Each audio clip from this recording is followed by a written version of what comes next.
Hey folks, Zack here. We've never done this before, so we're breaking new ground once again and having a Cinemoddities first. We are dedicating this episode to Mr. Ed Barlow Jr., yet you will soon know him better as Chief. If not for Chief and his adventures with Dave Ensign, who you're about to hear, this marvelous story could never have happened. Chief, wherever you may be, we hope you are minding the gap and definitely not keeping your hands and feet inside the vehicle at all times. And on with the show.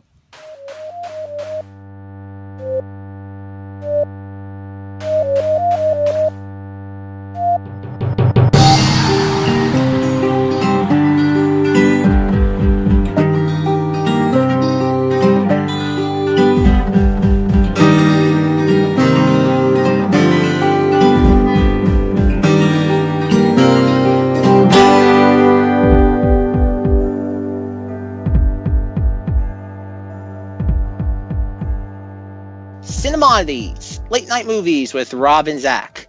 This is a podcast about cinematic oddities where we discuss any media that is too bizarre, abnormal, or off-kilter for contemporary audiences. Occasionally, these projects gel. Most times they crash hard into the realm of obscurity. Join us as we delve into the cult classic swamp. I'm Zack. Unfortunately, this evening, we do not have Rob. He is at the Cinemmodities restaurant currently trying to get the waiters under order, and he won't be able to join us, but we wish him the best in his current endeavors or whatever he's up to. I think it's the best way we can describe Rob. But in his absence, we actually have two guests. We are deviating. Originally, last week, we talked about maybe covering R. Kelly. After the documentary, we realized that's probably not the best idea because all we can do is shoot ourselves in the foot with a topic like that. So we decided to move on to bigger and better pastures, and we are discussing a YouTube video, which I'm pretty sure is a first for Cinemodities, but is actually a documentary short titled Sneaking into a Forgotten Disney World Ride, Epcot Horizons.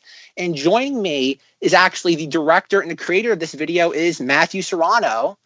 And on top of that, we have actually one of the focal points of this documentary, Dave Ensign, part of the legendary duo, if you know your Disney history, of Hoot and Chief. And to both of you, welcome to Cinemodities. Thank you so much.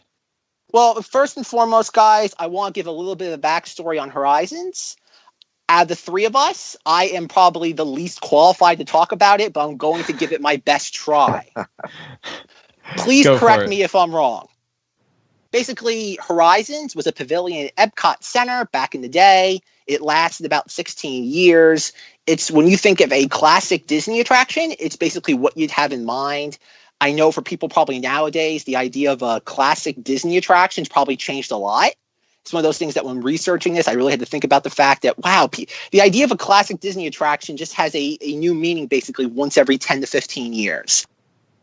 Basically, it's one of those extinct attractions. It was demolished in the late 90s. And it more or less has, oh God, you guys probably can describe it better than I can. It really has never left the Disney pop culture zeitgeist. No, you're absolutely right. And that's one of the biggest things. And that's what kind of drew me to this video, was just to give my own backstory, and then I'll stop talking. One of the things I hate most when I listen to podcast or interviews is when the host talks more than the guest, so I'll shut up real soon. I love my Disney attractions, especially stuff that is extinct and whatnot. But a lot of the current, I know there's basically been a boom of YouTube Disney documentaries recently. At this point now, I've actually joked to Rob that at one point we should just have shut down Cinemodities, just rebranded it as Insert Disney Extinct Attraction Here podcast, and we'll be guaranteed to get hundreds of thousands of views.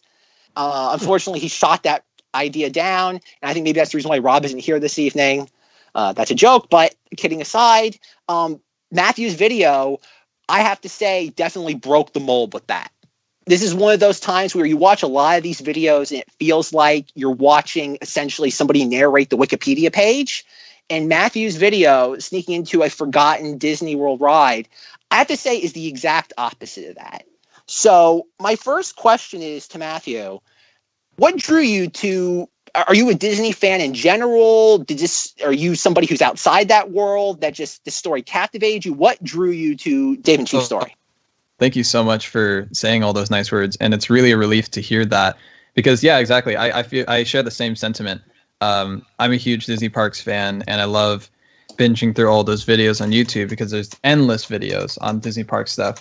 And yeah, I do share that same sentiment of feeling like a lot of those videos really do feel like just people making a list of all of these images that they found off of a Google search and then just reading off the Wikipedia page.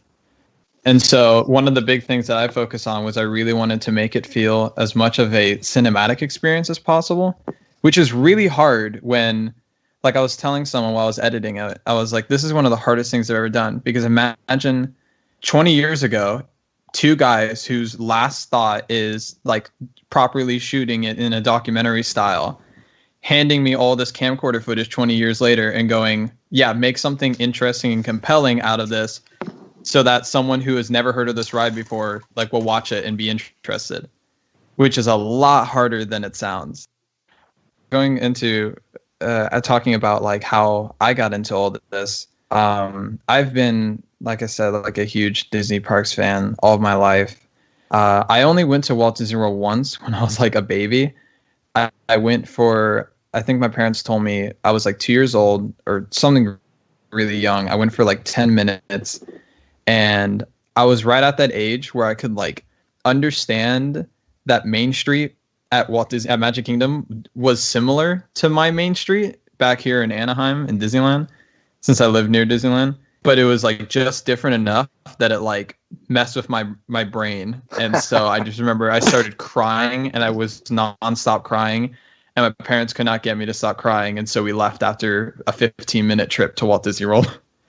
So unfortunately, back in 2000, 2001, whatever it was, I never got to spend much time in Walt Disney World, let alone Epcot. However, in searching for all of these random Disney theme park obscurities, I came across like Horizons one day. I can't remember how, but I discovered Horizons, and I watched the ride through of it, and immediately it became my favorite defunct attraction of all time. Because one of my favorite movies is 2001: A Space Odyssey, and the way I like to describe Horizons to people is, well, just imagine if Disney was given the script to 2001 and they were like, we're going to Disneyfy it and turn it into a ride. That's what you get with Horizons. This like larger than life, spectacular, very human experience, starting from like the earlier age of man and then going into the great beyond. And in like 2 years ago was around the time when I was looking through all these different fan websites that I came across somebody mentioning the two guys that ran around in the ride documenting everything. And that stuck with me for a long time. And so like 4 months ago, I was talking with my composer friend, and we were talking about defunct rides, Disney rides, and we were talking about Horizons. And this was like around a week where I had a bunch of other film projects that I was working on, and I couldn't really get anything done with any of those. And we were talking about Horizons, and I was like, and he's like, yeah, are there any websites that you should check out? And I was like, you should check this out. You should watch this. Oh, and by the way, if you really want to get deep into it, you should really check out Mesa Verde Times. And he's like, oh, what is it? And so I started getting into it. And then I was like, I've never actually like gone through your entire blog. And I remember sitting there in front of the YouTube page, looking at it and seeing how much footage they really had. And thinking like, my God, like someone has to have cut this together, right? Like made a super cut of it. And I remember searching for like an hour for anything. And there was maybe one article talking about what Hoot and Chief did, and there was nothing else. And I was like shocked by that. And then I remember I just pressed play on the first video, which is the last upload on that YouTube channel, which is the ending of the doc. If you've seen the doc yet, which you should definitely turn this off and go watch the doc first. Yeah, we should definitely say that. If you haven't watched this, please do. I think you'll appreciate this conversation just as much. But if you watch it, it's fantastic. Even if you're not a Disney fan, this will 112% suck you in. And so when I went on the channel, the first video I watched, when I was like, okay, I'm going to finally get through all these videos, is I rewatched the video of Dave burying Ed's ashes. And I remember being so emotionally affected by it. And then it hit me where I just remember saying to myself, this feels like the ending to a story. And I just looked at all the videos and I was like, maybe instead of just, because I had been making other docs at the time, so I was already in the documentary mindset. I was like, maybe instead of just watching these videos, what if I just downloaded all of them and started cataloging them? And then 4 months later, we have a documentary. As I was watching this, I really, oh God, there's a visceral narrative here, and you already hinted upon it, but it's present in a way that I've never seen in a Disney documentary. This is where I want to bring Dave in, because he really is the star of this in more ways than one. Absolutely. I am 26 years old, so I am at this weird age where you were like, oh God, extinct Disney attractions. So like, I never got to experience the classics like 20,000 Leagues. Apparently, my mother tells me I was on the Skyway, never got to experience Horizons. But I was always kind of aware of these things because the first time I actually learned about Horizons was through the Extinct Attractions Club, which I know as I was reading Mesa Verde Times, Dave, I know you had a couple of not so great interactions with that guy. With who? Who was that? The Extinct Attractions Club. Yeah. And because when I was preparing for this, I read through all of obviously the entire website. I started at the very beginning. And one of my notes before I even started doing that research, I'm like, I want to ask Dave about, like, again, just the idea of doing theme park docs, because you guys were cataloging a lot of this stuff, but that wasn't even a thing at the time, was it, when you and Chief were doing all this? No, not at all. In fact, the reason we did that the way we did, explained our base camp, explained everything in the videos, was for ourselves.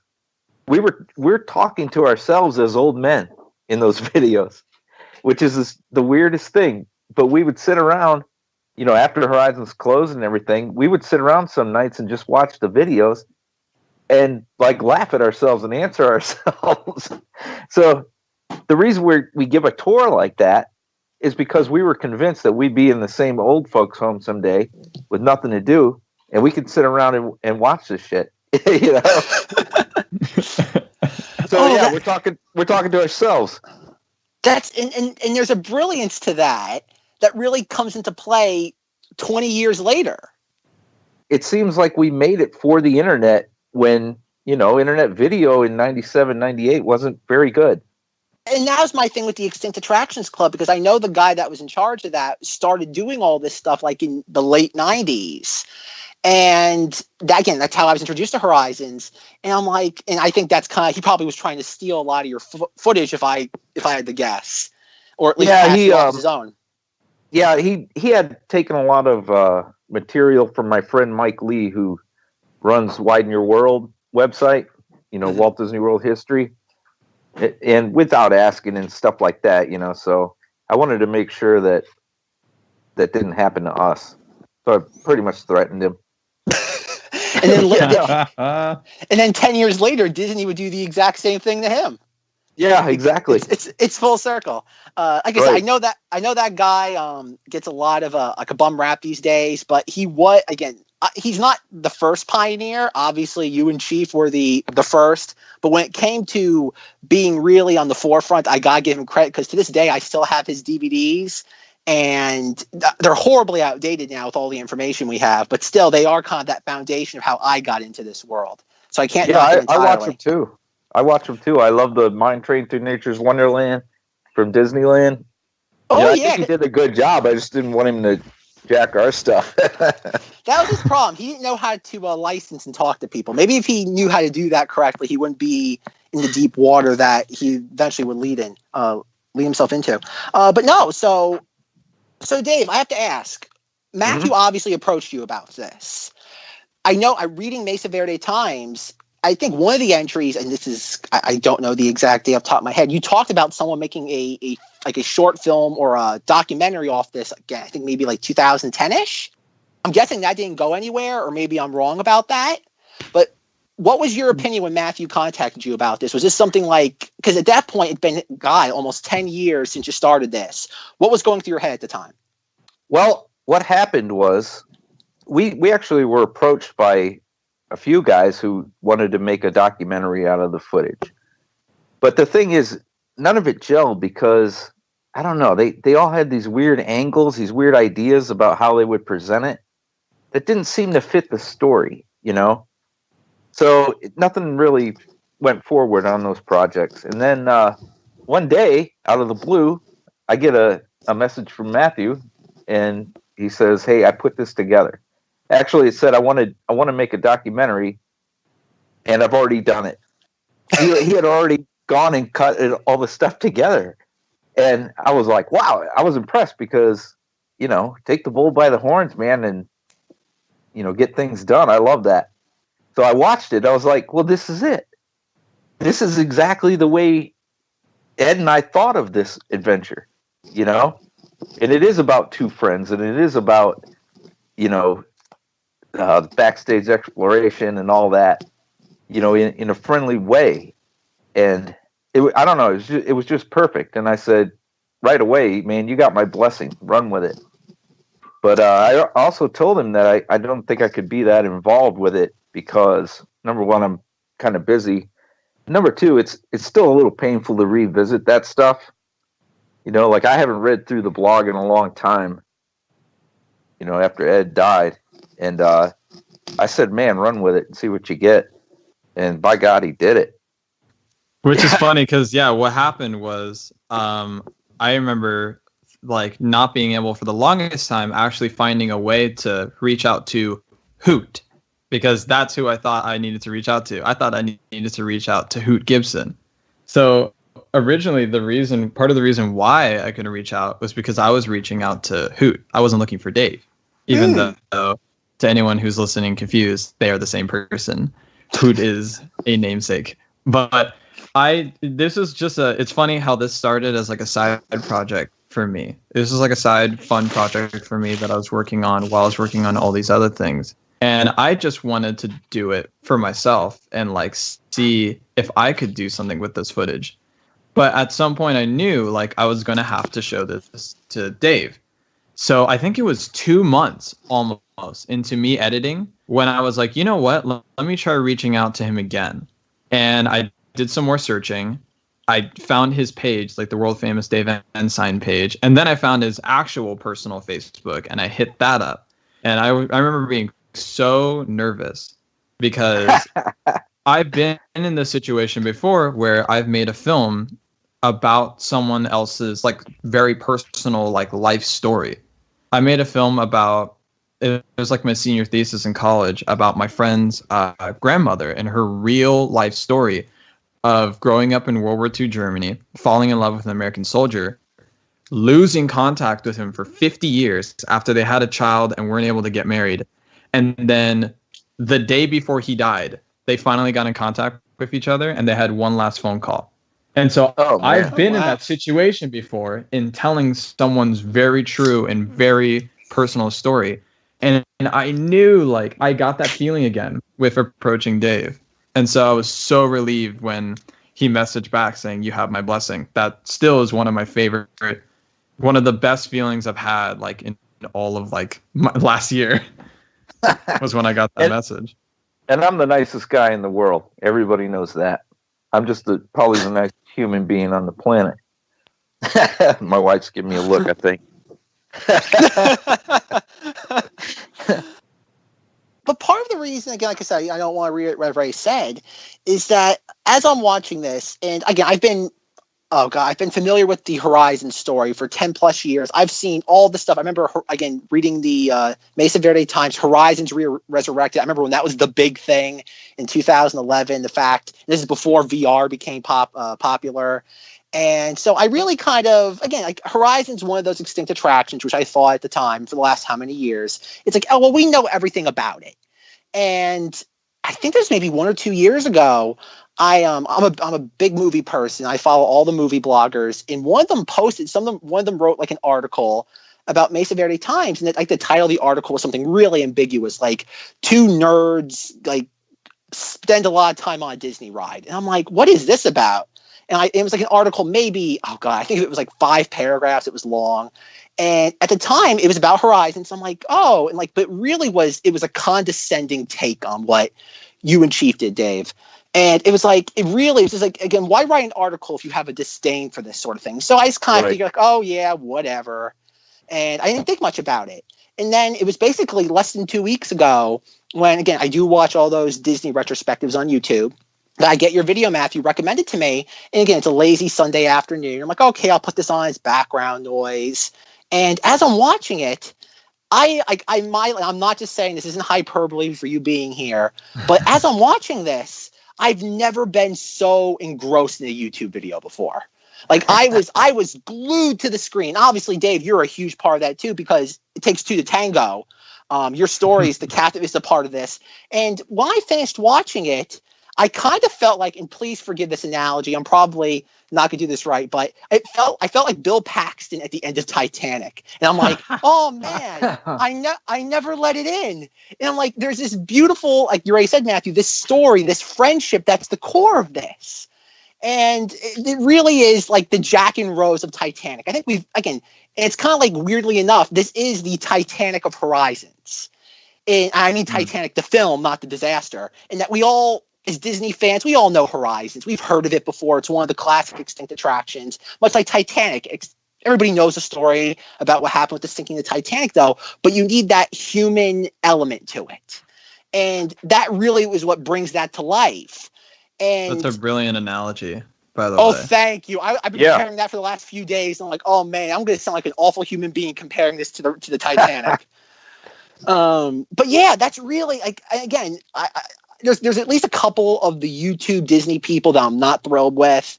Like there's one video, I'm not going to name it specifically, but it has like some ridiculous view count. It has like 5 million views, and it's on the most boring, nothing burger of a topic ever.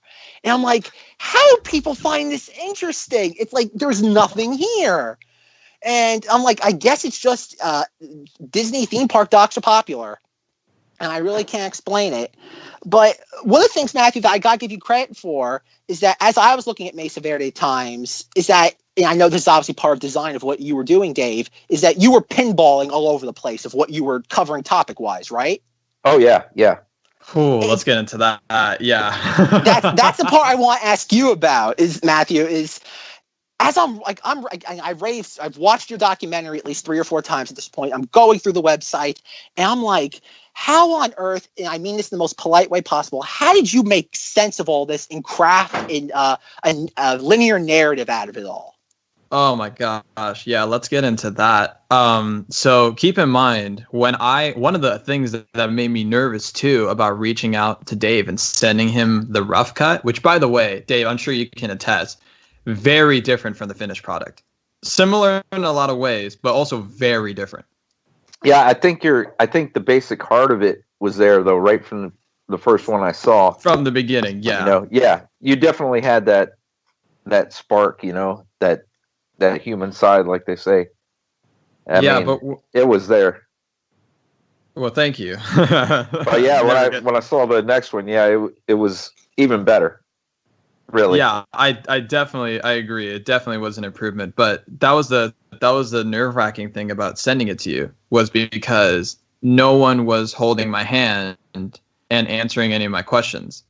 So what I did was I just took an entire week to just outline the madness, which basically consisted of, I first watched the videos. I watched all of them all the way through to get like a general idea for what happened. And then I tried to logically piece things together. There were some obvious things where I was like, okay, the title of this video is like The End of Our Adventures. So I like put it at the end. And I started it like that. And then I started to realize that there were certain things that I did wrong. Like, for example, in one of the videos that I figured was near the beginning because of how it was titled, in the video, there's one part where Chief goes, like, where was it that you hurt your foot? Right there? Oh, right there? And I was like, shit, they're talking about Hoot's injury. So this comes after the injury video. So that was like how it started off, was like figuring out little details like that were like kind of throwing it off. But I remember I literally had to read every comment on all of their YouTube videos, read the description. I had to then go back through the entire blog, post by post, comment by comment, to double check and fact check every single thing. So the first cut of it was me trying to tell the story like in order. And then from there, that was when I started to take liberties and cut things down and move things around. But it was such a relief when I called Dave for the first time and asked him, like, but yeah, is there anything that I got wrong? And he was like, no, you nailed it. Like, you got everything, which I thought was crazy. I don't know how I managed to get everything right. And what you're saying is important here, because you keep saying that one word over and over, which is story. And that is where you have an amazing talent, because you are thinking about story. You know, you took that time to find that story, and that's what's great about this. I mean, that's what impressed me, was you made a story. Thank you so much. I mean, it's not just I think what even makes this even more powerful is that it's the stories there, but there's no compromise on anything else. You get that nitty gritty detail Horizon stuff. You get the aspect of, because there is, like, as I was pitching this to Rob, my co-host, it was like there was something in it for everybody, because Rob is a numbers guy. He has that sort of mindset. I am the polar opposite. And one of the things I really knew he would glom onto with this was the system, Dave, and how you guys counted the cars. And the fact you had to make sure in this scheme that you had, and basically the numbers game of it all, which, again... Wait for the gap. The gap. Like I said, in retrospect, I'm surprised that wasn't the title of this. Wait for the gap. You know what? That was something. I also have to give credit to a couple of names. Tim Tran, Adam Velasquez, Tyler Novak. All of these friends of mine, Chris Russo, Jake Houlihan. We all have this group called the Brain Thrust. It's like a brain trust, but with an extra H. Where we all get together weekly and we share each other's like projects and we give feedback. And I have to give a lot of credit to them, because they picked apart this documentary week after week after week and gave numerous notes on everything. And that's part of the reason why the doc is so different from the version that I sent you, Dave, and why I believe it's such a success and why people are in love with it so much. And it's funny because one of the important things we talked about was like how to title it. You know, especially because we knew that it was going to go on YouTube. And yeah, the first thing that everyone pitched was Wait for the Gap. That's great. Oh, if you guys knew how many hours we spent just standing there waiting. Some nights we would go out there to do that stuff, you know, after work or whatever, and we wouldn't get a chance to run around because the ride was just too busy. Really? Yeah, so some nights it was a total bust, and we would have to haul all our stuff back home and just eat it, you know? You know, I felt that when I was watching through your footage, because I do remember there was like 2 videos dedicated to just you guys waiting for the gap. And they're like long. They're like one of the longer ones that you put on the channel. And it's torture because it's just nothing but like just a consistent flow of guests where it's like not like a full like consistent stream of them, but it's like they're coming in just far apart enough from each other where there's nothing you guys can do. And you can just tell the frustration and just like the spirits getting killed. That must suck. Yeah, that must have sucked. Like going all the way out to Disney World, going all the way out to Epcot, and then just waiting around and just burning through an entire day and then just having to go back to work. Yeah, you would go back to work with no material to look at. Because we would take a bunch of pictures and we would take them to the 1-hour photo Walgreens by our apartment complex, and we'd go home and drink some beer, and then we'd head back over there and get our pictures, and then we could see what we messed up or what we needed a better picture of. You know, if we only had digital stuff, it would have been amazing. But we were actually developing rolls of film there at the Walgreens. You know, and it's like, oh my God. Then you would go to work the next day, and I would seriously spend the entire day poring over the pictures, every little detail. Like, ooh, we need a picture of those shoes. That's the lady in the bathtub shoes, you know? And I would make that list of the things we needed. It's pretty weird. Because as I was watching this in some of the videos, like, I know in one of the blog posts you said, Dave, that when you were in the queue waiting to sit there, gauge the gap, and you guys are filming it. And as I'm watching this, the logistical side of my brain's like, oh, wait, they were based off like videotapes. Yes, of course, they could always go, you guys could rewind it and tape over it. But it was the idea that plus you had batteries. Like, it's not like today where you get how many hours off one charge or something. Everybody forgets that you had these big bulky things. So this was never mind. Again, there's a whole other layer to this too that I think Matthew captures that, again, not present anything else, is that you guys had to worry about all these other things. It's not just simply like, I know nowadays there's a really popular thing of sneaking onto abandoned Disney attractions. I know there's a big hullabaloo about Buzzy and Cranium Command, but which I want to ask you a couple questions about that later on. But like, okay, the guy who did that, like, he has like a GoPro strapped to his forehead, and pretty much he has like 4 hours basically of high definition video. right. You and Chief had to lug around these cameras that weighed, again, not a lot, but you still had, there was so much coordination to it. And that's just, people take that for granted nowadays. And yet you guys had to mind all this stuff. And it wasn't just simple of, oh, let's get in and out without getting caught. There were so many different facets of this that just, oh God, it's not mind blowing, but it's just, people should appreciate it. Yeah, Ed's camera was a beast. It was one of the full-size VHS tape cameras, you know? So he popped that giant cassette in there, and he had 2 batteries, which if he used the light on his camera, it would kill the battery real fast. I don't think he could go more than 10 minutes worth of shooting. Which with you the guys light definitely complained about a lot. Yeah. Dude, my rear battery's already dying. Shit. People are still on it. You can see people. Yep. But the rear battery dies when I use the light. And then I was about to get married, so I was like, well, geez, honey, why don't we just buy a camera because we're going to need it for our honeymoon anyhow. Yeah, I rolled it in to the whole wedding thing, and I was like, you know, we want to preserve our honeymoon memories. For the we're wedding. Have to get an 8mm camera. Isn't that a great idea, honey? And she was like, oh, yeah. But really, I'm thinking, shit, now we can sneak even further back in there, you know, without lugging Ed's huge camera. Oh, man. That's fantastic. She'll never hear this. She'll never listen to this podcast, I know, because, you know, shit, she doesn't care about Horizons at this point. She's heard all that way too many times. Sure. So I'm going to get away with this. I got away with a video camera because she just went out to the store, see? And she's not even listening to me record this podcast. Now we're going to get the real Dave Ensign. So, boys, keep that in mind as you go through life, that you got to, sometimes you got to calm these little things. Marriage is give and take, you know? And sometimes you got to be creative about it, about getting things you want.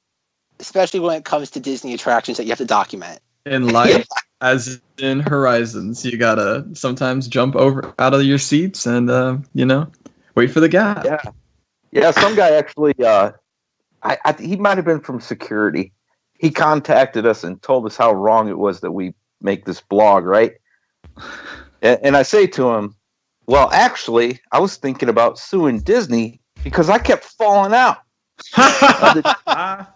It's Disney's fault because they didn't provide a safe ride for me. Yeah, we should get into that. Some of the naysayers and stuff, which I'm sure you've experienced a lot more. But now that I'm putting myself out there with this documentary, I've started to get a couple of those too. Oh, and yeah. Actually, going back to the article that you're referring to, Zach, I think I know which one you're talking about. Is it the one that's like the unauthorized Daredevil documentation of Horizons article? No, actually, it's funny because I think, again, Matthew, I'm not sure if you planned this or maybe it's just brilliant timing of it all, but with Buzzy and Cranium Command, apparently for the last, stop me if you've heard this though, but I guess for our audience that might not have, there's another abandoned attraction, right? But what would you say? What, Dave, that's what? How many yards to the left of where Horizons was? What, maybe half a football field's length? Oh, yeah, not even, man. It's like right there. Within spitting distance of where Horizons used to be is the Wonders of Life Pavilion. It's been more or less... No, it's not abandoned. People have a really weird definition of what's abandoned nowadays. But it's essentially a Disney pavilion that hasn't been operational in the way it was designed to be for 12 years now. There was 2 definitive rides in there, one named Body Wars. Body Wars is basically, at the time, it was somewhat revolutionary. It was a carbon copy of Star Tours, but there was another ride in there, or not even a ride, it was more like a show called Cranium Command. And it's essentially, for your Disney layman, it's Inside Out. It was the inspiration for Pixar's Inside Out. And inside there was one audio animatronic figure named Buzzy. And basically for the last month or so, the Disney theme park community has been in a buzz, pardon the pun, about the character in there named Buzzy. Nobody knows what happened to Buzzy. I know in my research on that, I've seen your name, Dave, thrown around a couple of times as an expert opinion. When people ask about what happened to Buzzy, Buzzy's MIA, apparently we know for certain that his clothes were stolen. There's apparently a police report that documents that. And there's some very crude photos of Buzzy's perch. And basically he's gone and his perch is gone with him, but there's some wires and tubes and stuff hanging there. And basically there's this weird sort of online cabal to find Buzzy. Did I do that right? I'll tell you what, guys. I actually found him. And I did an interview with the Orlando Weekly newspaper last night. And I found Buzzy. And he's not stolen. Yeah, he's not stolen at all. And that's the weird part. You can use this in your podcast all you want. I made some calls around. You know, I'm in the industry. I know a lot of people out there at Epcot and stuff. And what happened was somebody did steal his hat and his coat. And more importantly, people were getting up there and trying to get their picture taken with Buzzy, which is kind of hazardous because there's like a pit underneath him. You know, you could easily fall and hurt yourself.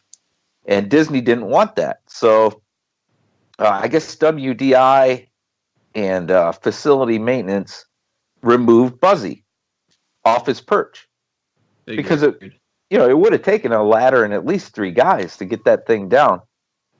And they did it so that people won't come in there anymore and hurt themselves. But they didn't bother to notify security or operations. It's the trouble. So as soon as the operations people saw that it was missing, they just went crazy. He's been stolen. And it blew up into this huge thing that Disney won't comment on now because they don't want to be any part of the whole conspiracy. You know, they don't want to comment on any of it. So, I mean, Buzzy's still there and he's still at Epcot. He's just not on his perch anymore. I want everybody to know at home, this is why you create a podcast. Because if you just message somebody out of the blue, like imagine like Dave, you get this message from some random guy. It's like, hey, tell me about Buzzy at Cranium Command. He'd be like, get away from me, you creep. You smell weird. I can smell you through the internet. And the thing about a podcast is that you get to ask these questions and you get fantastic answers with great people. And thank you for that. That's more than I ever expected of an answer I'd get out of you. So to both of you, thank you. Oh, man, that's great. You have no idea how many, because that was part of the story with this was, I swear, and Matthew, did you know about this ahead of time or the Buzzy thing? Yeah, it's funny is I was right when I was wrapping up the Horizon stock, I was hearing about the Buzzy story because I'm follow a bunch of people from DIS Twitter, and DIS Twitter exploded with the hashtag Find Buzzy. And I was like, what is this nonsense? Because I already knew about Cranium Command, and I obviously know Buzzy. And like, the weird thing was, yeah, exactly. Like when you read the story and you read the report, the way that it was done, it's described as like a very crude removal. So that's why immediately I bought into the idea of a team of people, not from Disney, came in and stole the animatronic. I knew that there was a possibility that it was probably Disney. And I was like, I'm sure it's probably going to be Disney. But in my head, I was like, can you imagine like the greatest Disney heist? Like that's going to be my next documentary. Yeah. I mean, it would have been impressive if it were outside guys that did it. You know, that's what made me interested in the whole story was I was like, wait a minute, because I'm into animatronics. You know, I build my own myself. You know, and I've worked on the Disney ones before, and I don't know, that just intrigued me that, oh, wait a minute, how'd those clowns get in there and do this, you know? Me and Chief were slick, but there's no way people could go in there and do that. So I started making calls around. That's Yeah. next level stuff. I can't imagine stealing Buzzy. That's I just didn't. disrespectful. Well, yeah, that, and I never really cared for that show too much. Mm. So I don't know. It's That was just, I something don't know. that a lot of cast member friends were pointing out to me, because going back to what we were talking about, the naysayers, I've had a lot of people, because my channel, it was literally a brand new channel, and I haven't really posted anything publicly online. So this is like the first thing that I was putting out there into the world. And so I was reaching out to a lot of people that I looked up to. And that's what's been really nice about like the first week of the video being online, and even now, is a lot of people that I've looked up to for a long time reaching out to me, heaping all this praise about, the doc. And that's been really great. But then at the same time, you get a lot of people from the Disney community that, especially with the Buzzy story happening around this very same time, a lot of people just straight up being like turning their noses the other way and going, harumph, I will not take part in this naughty Disney fan behavior. Yeah. And trying to act like Disney's listening and is going to reward them by giving them tickets to Galaxy's Edge. It's like, what are you doing? Like, no one cares. Like, get off your high horse. And yeah, like my friend who, speaking of Galaxy's Edge, she might be working there soon. Ooh, but she's a cast member right now at the Haunted Mansion. And as Hoot, as Dave, you sent to me last night about how there's talk about the doc around Epcot, there's also talk about the doc around Disneyland. And she was talking with a lot of people about it. And she's like, and I'm going to drop a name here, Matt Sansois, who is the guy who... oh, yeah. Yeah. Yeah, the guy who's famous for sneaking into River Country. That guy, who is now like very much putting himself out there and putting his face out there and his name out there. I don't know what your opinions are on him, Dave, but the word around that a lot of Disney people hate him. And oh yeah. And my friend was telling me, she's like, here's the difference between Hoot and Chief and Matt. Matt Sansois is, for lack of a better word, trying to do it to be edgy and to get the views and to, like put his face and his name out there and just do it for the thrill of that. Whereas she was like telling me, she's like, whereas Hoot and Chief, like they're doing it because they genuinely love that attraction and they had a code about it. That's something that I love seeing a lot of people recognizing online, is that you guys had a code. It wasn't until the very, very end where you guys decided, you know what, we're going to take like these little tiny knickknacks that no one is going to miss. Yeah, Which, they were even honestly, in the trash, You guys wouldn't have been wrong for stealing more, because frankly, Disney just threw that entire ride in the dumpster. Yeah. Which they do a lot, sadly. They just kind of, Disney's very good at archiving like things, like significant things about certain attractions, but then when it comes to the experience as a whole, they just completely overlook that, and they've done that since the beginning. And that's kind of the reason why a lot of these YouTube videos and stuff and this whole theme park culture is gaining popularity, is because people want to tap into that stuff. People have a hunger for that stuff. Yeah, that's definitely right. And she was like telling me, she's like, what they did was immeasurably important, because if it weren't for them, there would be no documentation of this ride. Whereas Matt Sansois is going into the queue of Body Wars and then getting Disney workers in trouble. Right. Yeah, and so that's something that I really feel passionately about, where I'm very passionate. Like that's what I'm really glad people are taking away from the doc, is that like what Hoot and Chief did, while you guys weren't listening to the rules, what you guys did was ultimately right. Yeah, we had to do it, Exactly. We knew we had to do it, because we had seen plenty of attractions be shut down. Man, early on, let's see.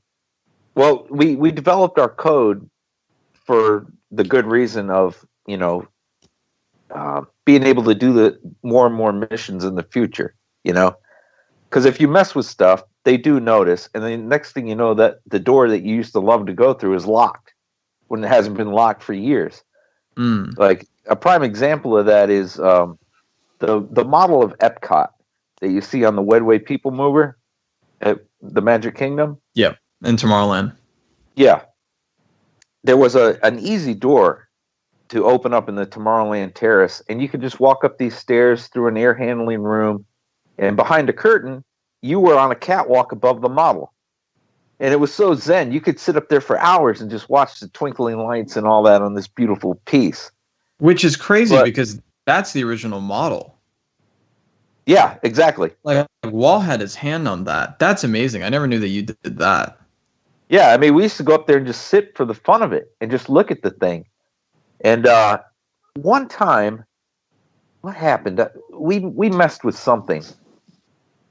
And I guess we left the black curtain open or something like that. Ooh. And from then on, that door was locked forever. We could never go back up there again. And it's like, why did we screw up that way? If we'd have just left it alone, we could have enjoyed that time after time. So, that was a lesson we took into Horizons. Don't mess with anything. Don't even make it look like anyone was here. And it worked. It worked. That's out important. That's important Yeah. to know. Because that is something that is very prevalent in what you guys did in Horizons. If we would have stolen anything out of that ride, even from the maintenance room or whatever, like documentation or whatever, if we would have left a book out that we happen to be looking through, it could have caused that door to be locked the next time. Now, something I want to talk about real quick in relation to this is there's a deleted scene in Zack in the documentary. There's a lot of deleted stuff. One of the deleted scenes that went right near the very end, because I didn't like how it messed with the flow of everything, and I didn't feel it was as important. So there's the girl talking to her boyfriend, right? The animatronic. Yeah. So there's like boots that are like sitting next to her. And they have on footage proof of this. There was like one time where they were exploring around and there's one boot sitting next to the girl. And then the next time when they go back a while later, there's two sitting next to her, which I always thought was weird. And I don't know what your explanation of that is, Dave, but like that, I guess that kind of proves that like that kind of adds stakes to what you guys did, because that means that ride wasn't being fully neglected. Like there was still like cast members like working on it and stuff and replacing props and swapping things out. Or could that have possibly been somebody jumping out that you guys weren't aware of and stealing that boot? Oh yeah, kids did that all the time. Kids would steal the boot. Kids would jump out of the ride constantly. I mean, we actually saw kids jump out of the ride from behind the scenes, and oh really? Yeah, I mean, just hot dog and being goofy, they would jump out and swipe a boot. They would swipe some of the triple apples from the Grove scene. They're hanging on a tree right in front of the ride vehicles. They would jump out and grab one. They were always stripped off of there. I mean, it's a common thing in all Disney rides that things just come up missing. Like I knew a guy that was the artist on Snow White's Scary Adventure in the Magic Kingdom. And he had a box full of the poison apples that the witch is dangling there in front of everybody, because people swiped them all the time. I mean, he tried everything to try to keep people from swiping it. He had a steel cable going from the witch's finger down into the apple. He would coat the apple in this grease like Vaseline so they couldn't get a grip on it. And it didn't work. He had to replace the damn thing, like, seriously, at least once a week. That's frustrating. So, yeah, Horizons was the same way. Just anything that was right there in front of people, like the boots were, they would just jump out and grab them. Every once in a while, I kind of realize, oh, wait, I'm recording something. I'm listening to this, and I'm so engrossed in it. I realize, I have questions to ask. No, but getting back to the issue of the naysayers we brought up, was one thing that I wonder if Disney, because there's this weird thing you guys probably have picked up on with Disney, is that Disney, I think, likes the fact that people are intrigued with the extinct attractions, but at the same time, though, they can't really profit on it anymore. Outside of, don't get me wrong, commemorative stuff that comes out every once in a while. But Disney is a company built on nostalgia. Yet when it comes to theme park attractions, again, like the Horizons, the Wonders of Life, 20,000 Leagues, the list goes on and on and on. They partition that firmly away from the current stuff to the point where it's kind of, I don't want to say it's an afterthought, but like I know just recently I saw they're selling T-shirts with the Great Movie Ride logo, the Skyway. Like again, cutesy stuff. But my question is, and maybe Dave, you have more of an insight into this, is that why isn't Disney paying someone like Matthew money to make stuff like this? Like, why isn't there more of an emphasis? Because clearly, with that Disney Plus streaming service, if they had an entire subcategory around stuff like this, it'd be especially things like Horizons, 20,000 Leagues, where they don't have to worry about people trying to sneak into it like Wonders of Life. There's no liability there anymore. Why don't they do things like that? Why don't they try to cater to that audience? Well, you answered it yourself. It's money. Is that what it is? It's what it is. The fan base for that just isn't big enough to warrant their time to put out something cool. But if they turn around and they put out a Horizon style costume for Duffy the fucking bear, God, they'll sell a billion of them, But no one would buy a video of the making of that ride or anything like that. Not enough people, But my thing is, yeah, like I brought Duffy up, Duffy the bear can be running around in the future. But oh my God, I hate that thing. I don't know. I think.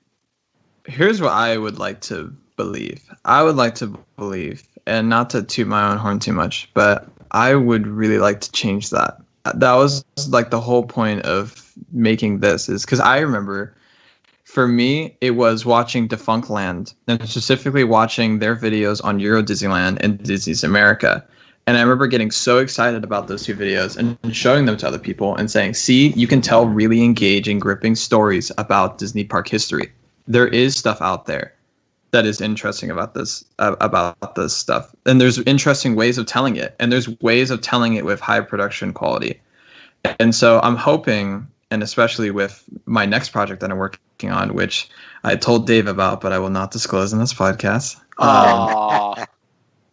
I think, and especially because we are getting Disney people involved with this one, and it is about something defunct that from the Disney parks, I think that this might change things. That's what I'm really hoping. I'm really hoping that we can capture more people's attention, and this time really captures Disney's attention and really get them to listen.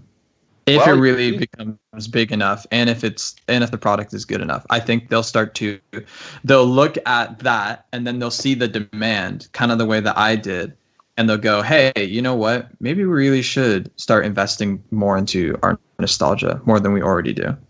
Leo DiCaprio and Kate Winslet as Hoot and Chief. Oh, man. No, I'm teasing you. I want the story by credit on that. If anyone can do it, Matthew, it's you. Man, good luck. I wish you would, because I would watch it endlessly. There's so many stories out there. So, anyways, sorry. Go on with your next question. Oh no, but that's my question though, and this is my thing, is that it was a Defunctland video, the one I was referencing. He did a 15-minute long video on the Nickelodeon's hotel in Orlando. It has like 3 million views. And I looked at that and I'm like, there's no story. It's not that there's no story there, but there's nothing. It's not Hoot and Chief. There's nothing sexy about that story. It's just there. And my thing is that if Defunctland can do it, Matthew, if you can do it, like I can't. I don't want to put words in your mouth, and please correct me if I'm wrong. But this didn't cost you hundreds of thousands of dollars to make, did it? It did not.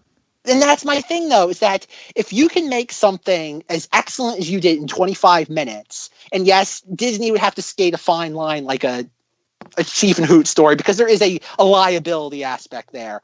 But I don't want this will be the final word on it. It's just, it's there. It's very cost efficient. And they have so much archival footage that us as yokels, as the outsiders, don't have. Like those archives, man, I've heard the stories about those archives and what's in there that people would die to look at just once, never mind have it as something readily accessible, like on the Disney streaming service. And that'd be I absolutely agree with you, Dave. For $30, which is what I think I paid for a lot of those Extinct Attractions Club DVDs, that stuff, no one's going to spend $30 for a DVD, but on the Disney streaming service, that is a very cheap thing to produce. And I mean, let me rephrase it. Not cheap, cost-effective thing to put on there. Yeah. You don't want to shoot. Cheap has a connotation to it and a stigma, which doesn't do these videos justice. But I feel that's the perfect venue for this. And like you said, Matthew, obviously you won't tell me what you're working on, but that is 100% the platform it should be on. Bypass YouTube. And plus, think about YouTube. I don't know if your video is monetized, but think about it. YouTube is making money off basically a Disney story. Why not, if you're Disney, cut YouTube out and let Disney and the creators in this hypothetical scenario, let you guys make the money? And that's what's so weird about, like you were saying too, Dave. It's like a Duffy Bear with Horizon's costume or with a Captain Nemo costume.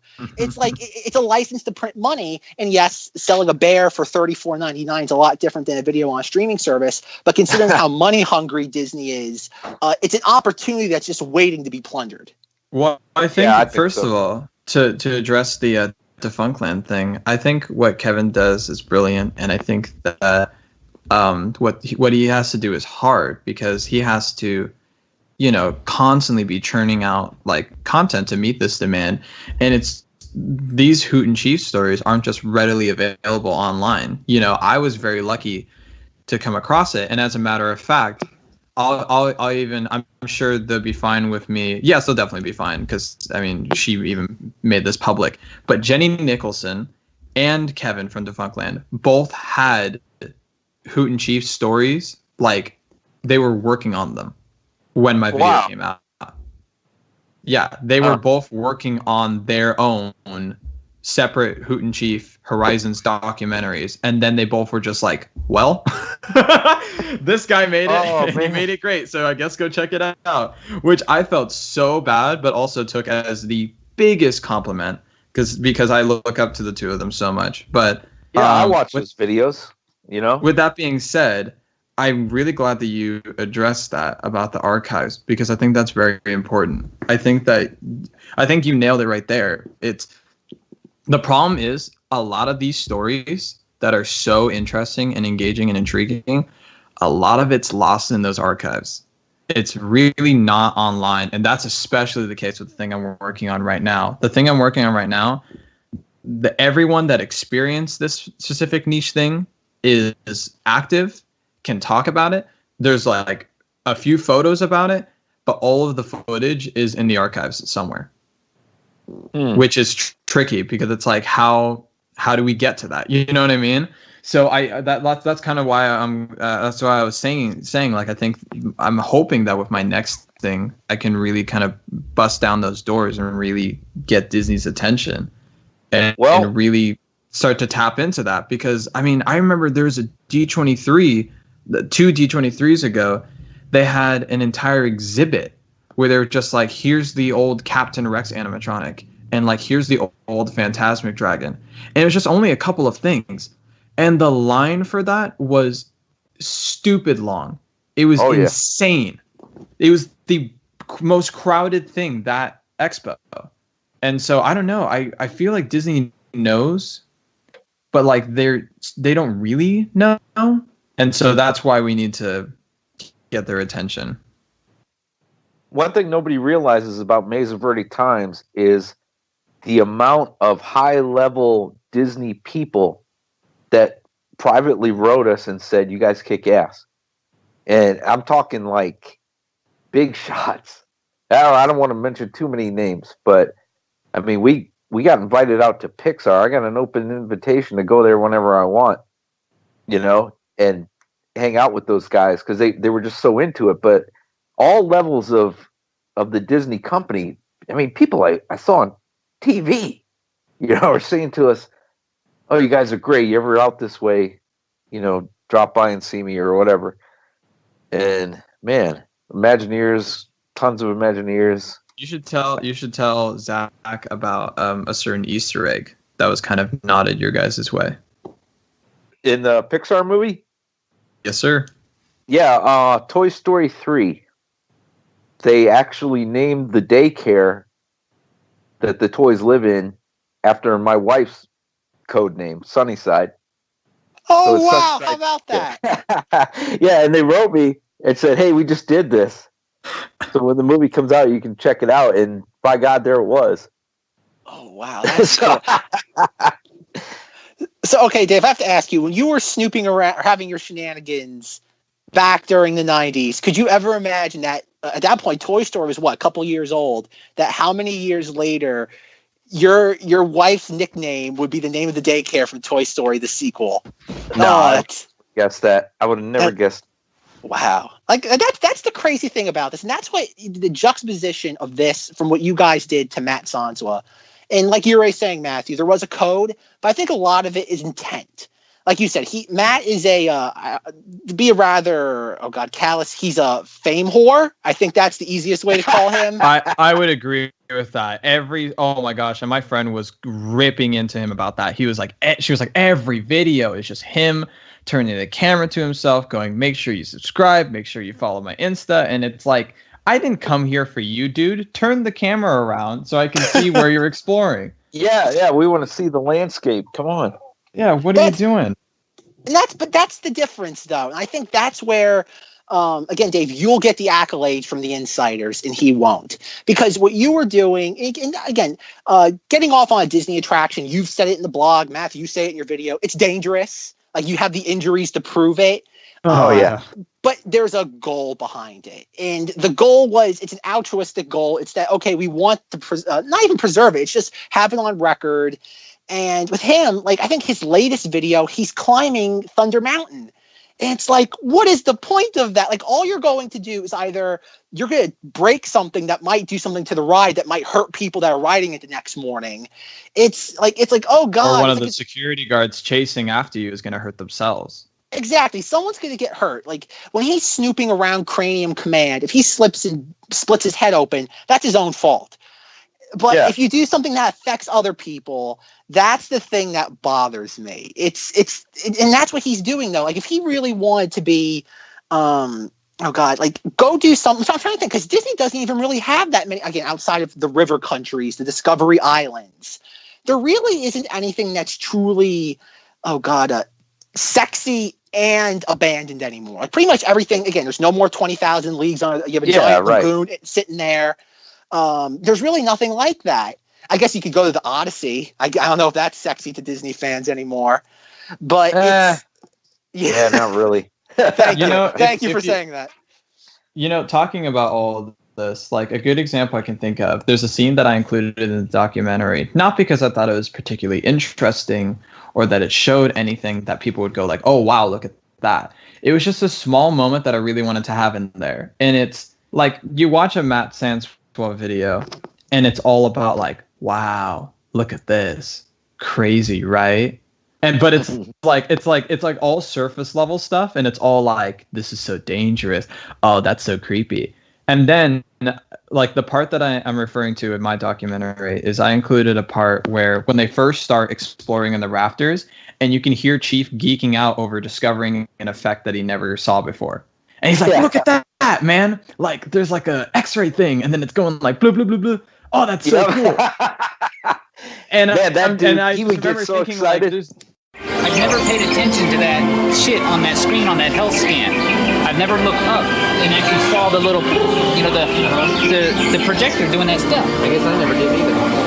That's cool as shit, man. There's like nothing significant about that. There's nothing crazy about that. It's just, you can just see the humanity and just the fandom, the fanboy right there.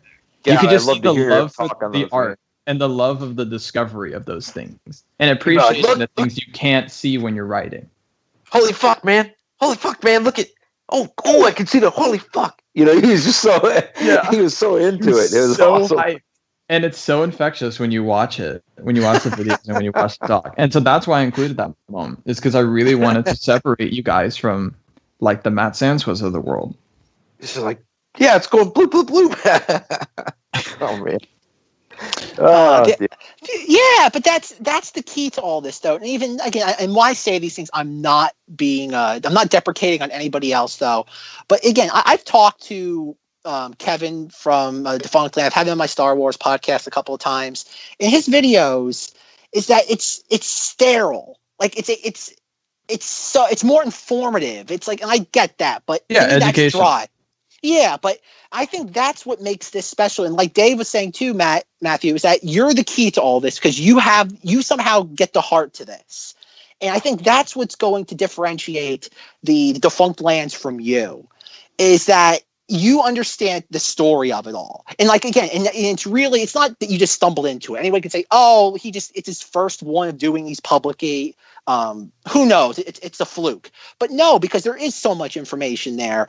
And I used to be really big into Defunct Land. I kind of just gave up because it reminded me of the Extinct Attractions Club, where it's just like, oh, here are the facts. Here are the facts. Here are the facts. And it's a bunch of stock footage that you can find in places here and there, but there isn't that through line. And then even like Matt Swanson, which already we crapped on him too. But like I've seen him interview on different podcasts, and he's like, I don't really care about Disney. I don't have the love for it. I don't care what happens to me. I'm like, dude, you are shooting yourself in the foot. I've noticed that too. It's all of his credibility is just out the window.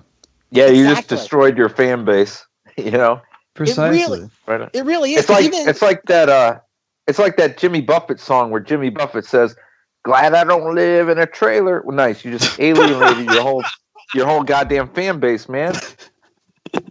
What are you doing, Jimmy? It's fascinating how people think. That's why I think I don't know how. I know Matt's been arrested a few times. I don't know. Not arrested. Excuse me. He's been detained a few times. And I don't know why. Again, I guess maybe YouTube's cutting him a better deal than everybody else.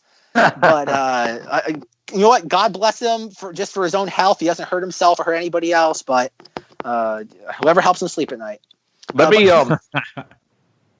go back to the hater thing, because I got a good story for you.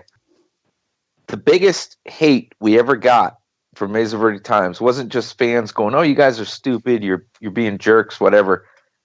It was from the designer of the ride himself, George McGinnis. Really? Yeah, somebody passes this shit on to George McGinnis and his family, and he had a daughter. God, what was her name? Megan or something, who served as the model for the little blonde girl in the scuba scene. Oh yeah, you know. These are like George McGinnis's children or grandchildren were used as models for those kids, right? So it was a very personal ride for him. It was something he was, really in charge of at Imagineering.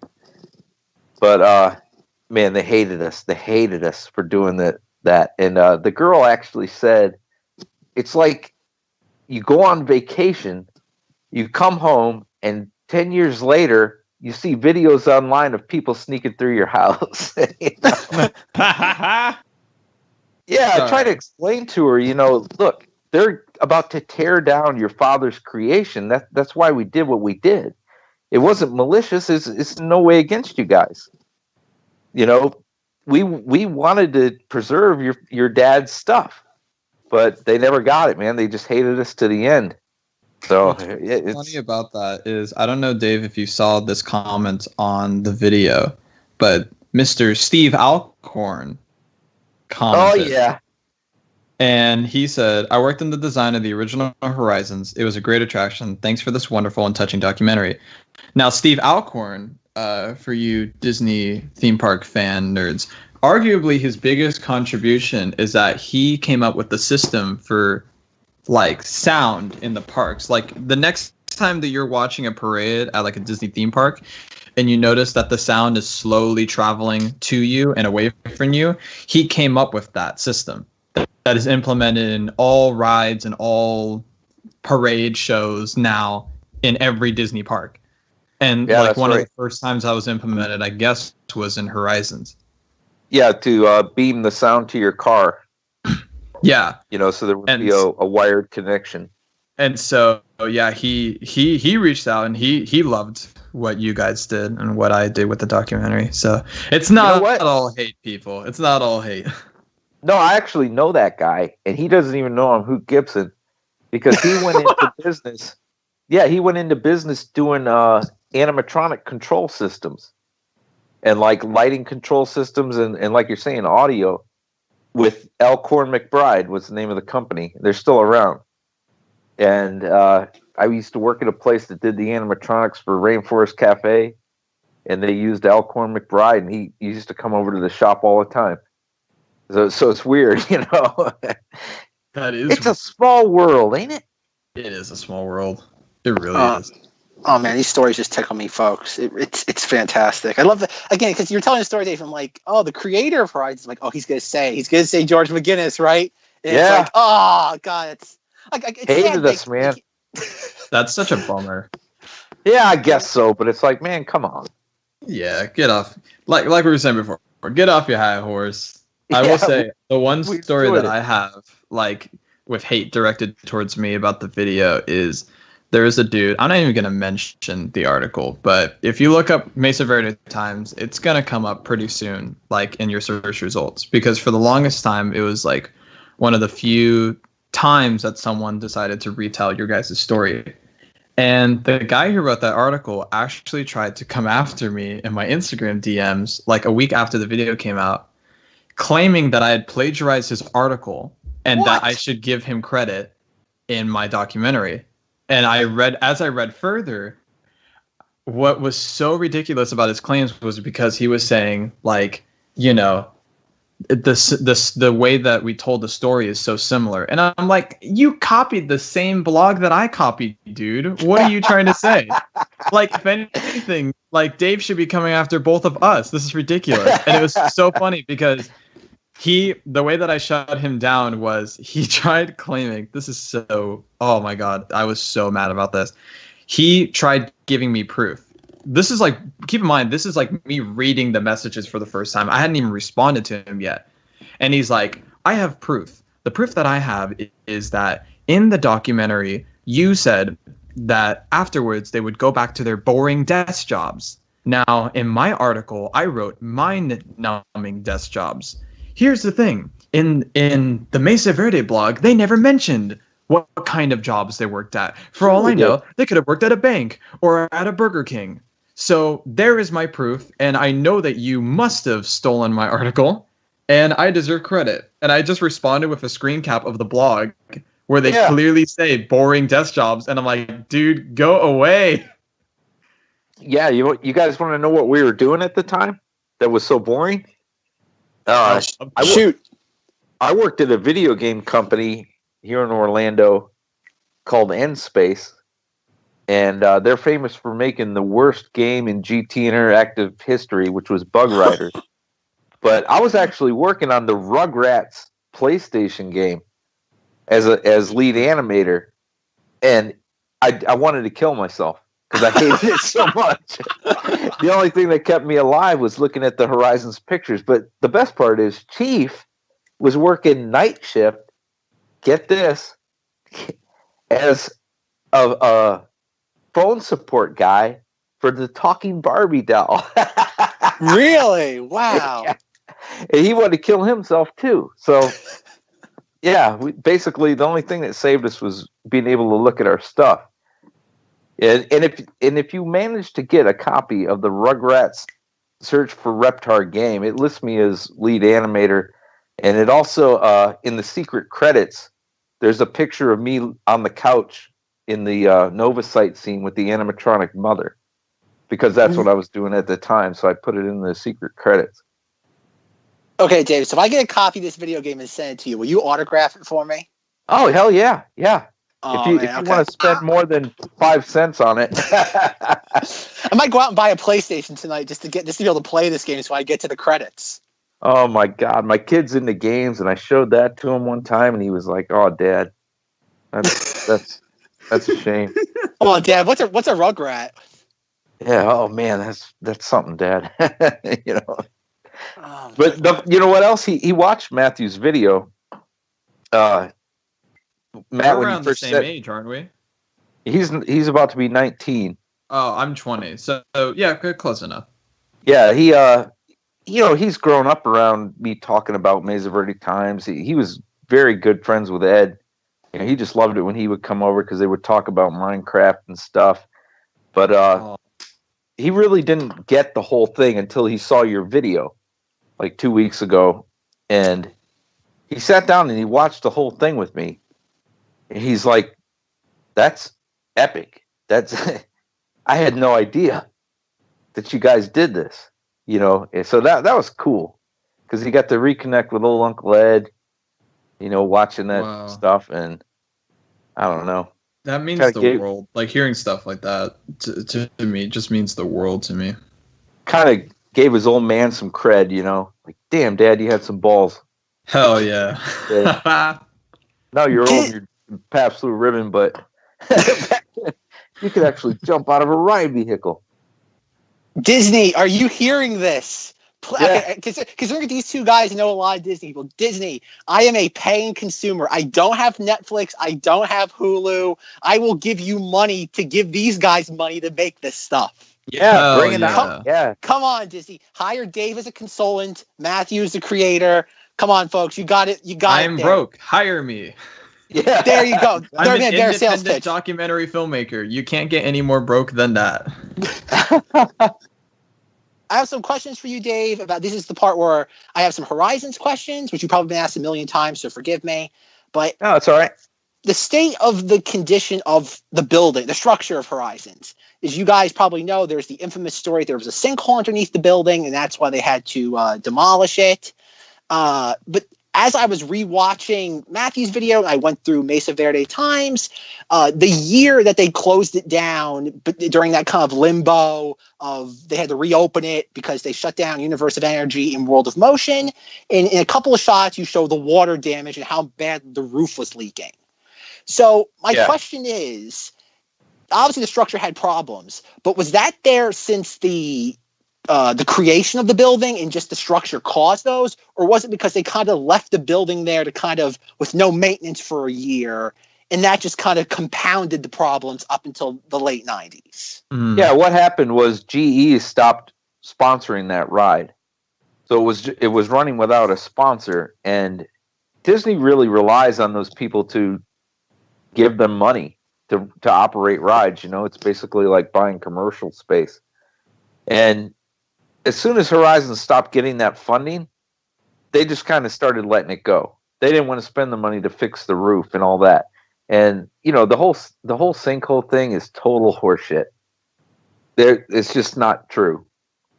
You know, they did the same thing on 20,000 Leagues Under the Sea. They said, "Oh, it's old and it's leaking into the Magic Kingdom tunnel system," and it's not anywhere near the Magic Kingdom tunnel system. You know, and there was never a leak. It's just an excuse to, you know, I guess to put fans off and, you know, say, well, we had to do it. It's a safety thing, blah, blah, blah. And it's just not true. They let it go. They let it fall into disrepair. That's why the ceiling tiles were falling off and stuff and all that water damage. And they wanted to build that new building with Mission Space, so they just tore it down. And there was an outcry, and they had to come up with stuff. So it's just not true at all. Y'all are getting the real tea on Cinemoddities.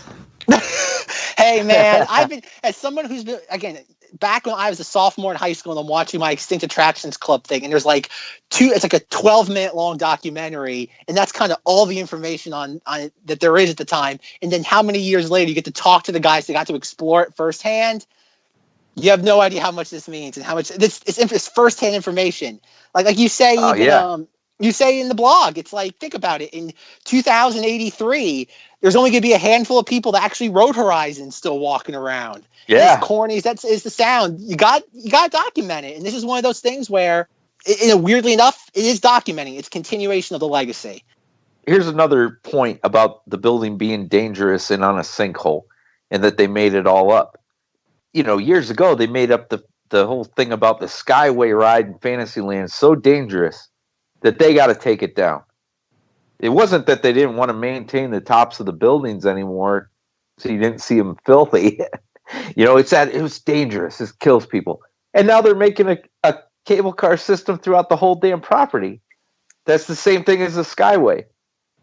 You know? Yeah, out I here. can't figure that one out. I remember when that was announced, I kind of scratched my head and I'm like, that's clearly somebody's wishful thinking. And Yeah. God damn it, they're actually doing it. Yeah, but yet it's such a dangerous system that they had to take it out of the Magic Kingdom. Oh, please. But okay, that's actually another question I want to bring up with you is the again, when Horizons closed for the first time and you guys were kind of like, okay, what are we going to do? Was that during this time period when this was the Eisner era of shutting attractions down, was you just shut an attraction down one day. There was no warning. Like I think 20,000 Leagues is the most infamous story. It was just one day it wasn't working. And it was, oh, well, we'll refurbish it. Yeah. And then a decade later they've drained it. But the thing I think is interesting, I wonder, Dave, if you know something about this, is now when attractions close, we get at least a month or two's notice. Yeah. And on top of it, with things that are very tangible attractions, whether it be Great Movie Ride or Ellen's Energy Adventure, during the last ride through, they stopped the ride. They let people get out and actually do a Hoot and Chief exploration of it all. That's pretty cool. I gotta admit, that's pretty neat. I wish I did that. But I wish I was on the Universe of Energy one. But I wonder, do you think your guys' story has influenced those sort of policies going forward? Oh yeah, I think so. Yep, and they also run backstage tours of attractions like Haunted Mansion and Pirates for cast members, so that they don't have to go in there and sneak around. They can sign up to be on one of these tours after hours. There's an interest about it, and people want to see that, especially if you're an employee at Disney. I mean, chances are you're there because you love the place. So, yeah, they want to sneak around. Yeah, but they can do it in a safe manner. Okay, this is a question I have about, obviously, when you guys got found out that one time where the maintenance worker found you. Oh, yeah. I was thinking about that, and obviously the brilliant idea of hiding back 10 cars from your pursuers. I was wondering, because I know a couple of the photos you took, you actually went around the pavilion of Horizons, and you showed all the some of the doors. I think one of the doors was kind of like a plywooded over. When they were looking for you in the ride that time, is there anywhere else that they would have, the conventional wisdom is they would have figured you and Chief would have snuck out a back door maybe? Because obviously they didn't find you, so they didn't figure out your plan. Yeah, I think you're right. I think they did check those doors. There was a main tunnel that ran through the entire building. We called it the main vein sometimes, but it was like this main maintenance tunnel, offices down there and stuff like that. And you could access it from pretty much anywhere in the ride, right? Mm-hmm. So I think they really bet that we would run out of there, especially if we were employees. If we'd have been cast members, like they probably thought we were just goofing off in there, they would have staked out that door on that tunnel first thing.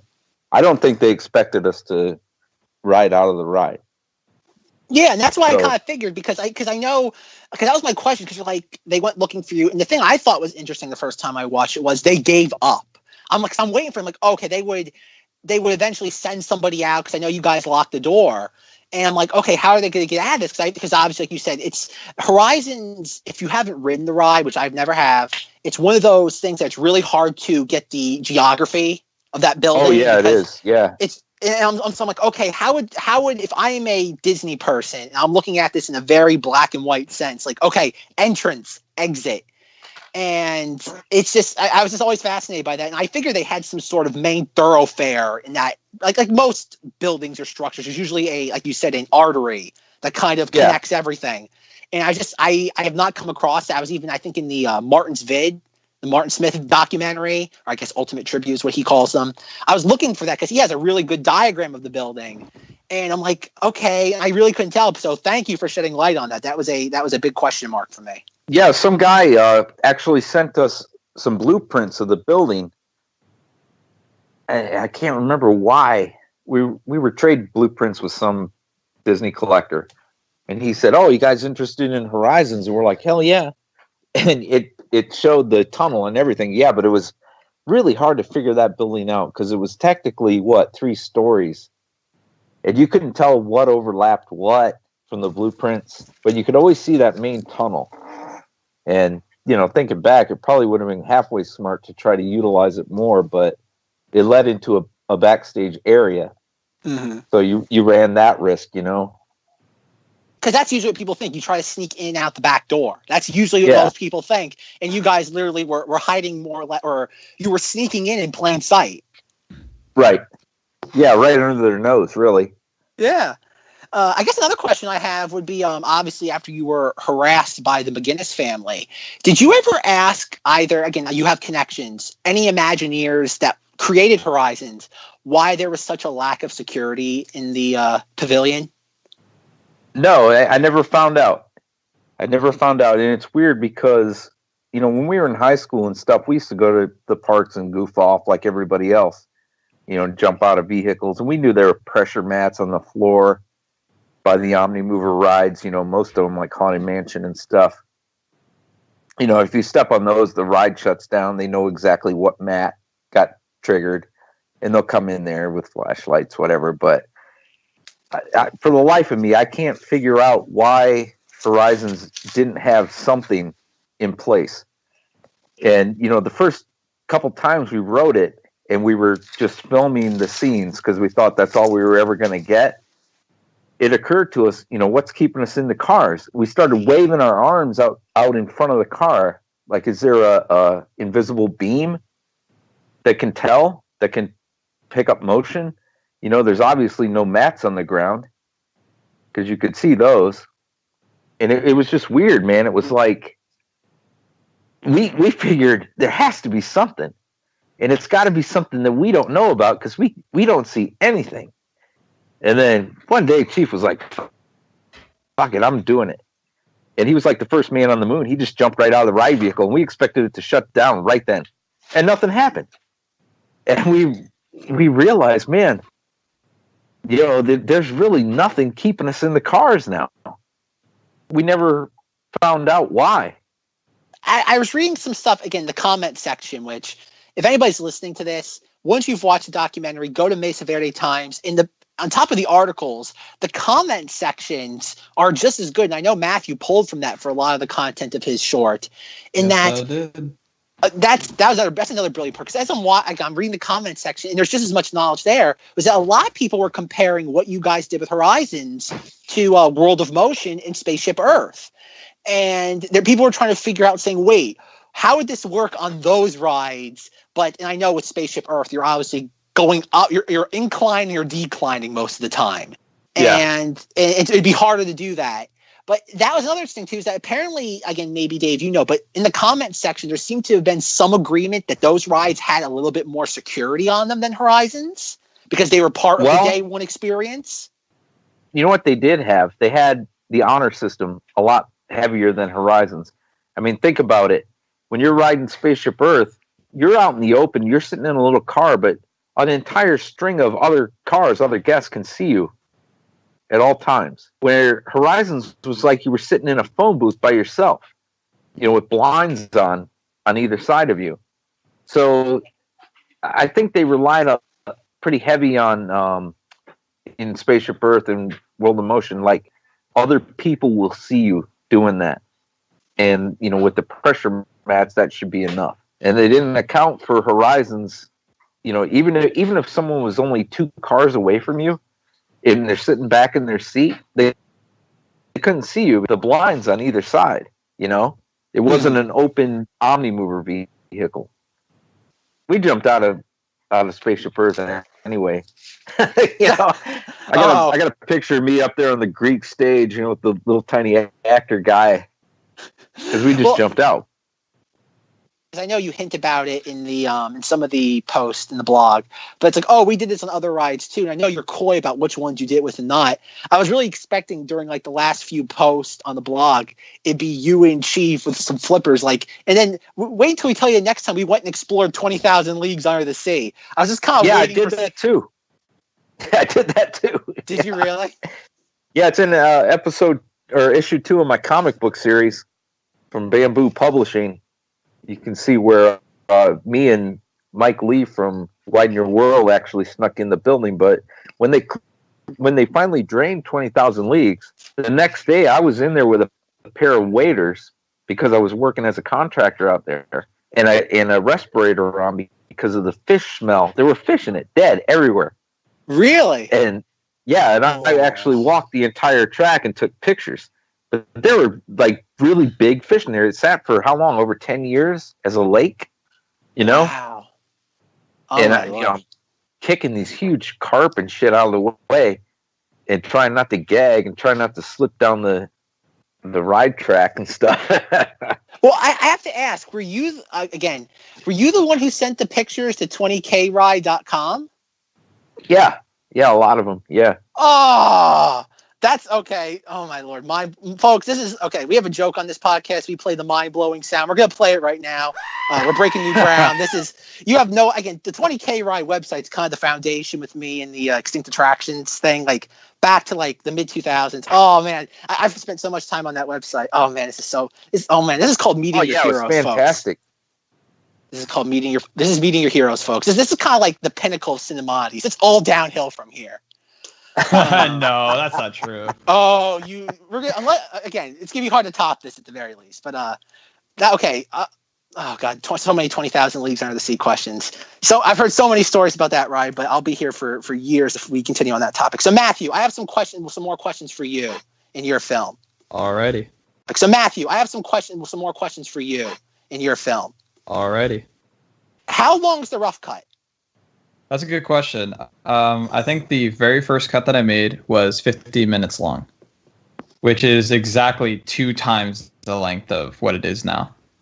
Okay, and the version, literally like the week before I uploaded it, it was like 32 minutes. I cut like 7 minutes out. And the biggest reason why I cut out 7 minutes was because of the fact that for the longest time, I felt like I needed to explain to people what Horizons was.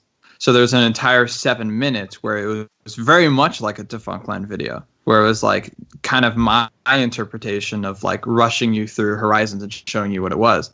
And then I remember I was looking for inspiration for certain things, and I watched a documentary. See, it was hard finding inspiration for my doc because this doesn't really happen a lot. There's not really a lot of documentaries out there that are just archival footage. You know, there's a lot of stuff where you interview people and you cut from the interviews to the archival footage. But there's nothing really out there where it's just the archival footage on its own.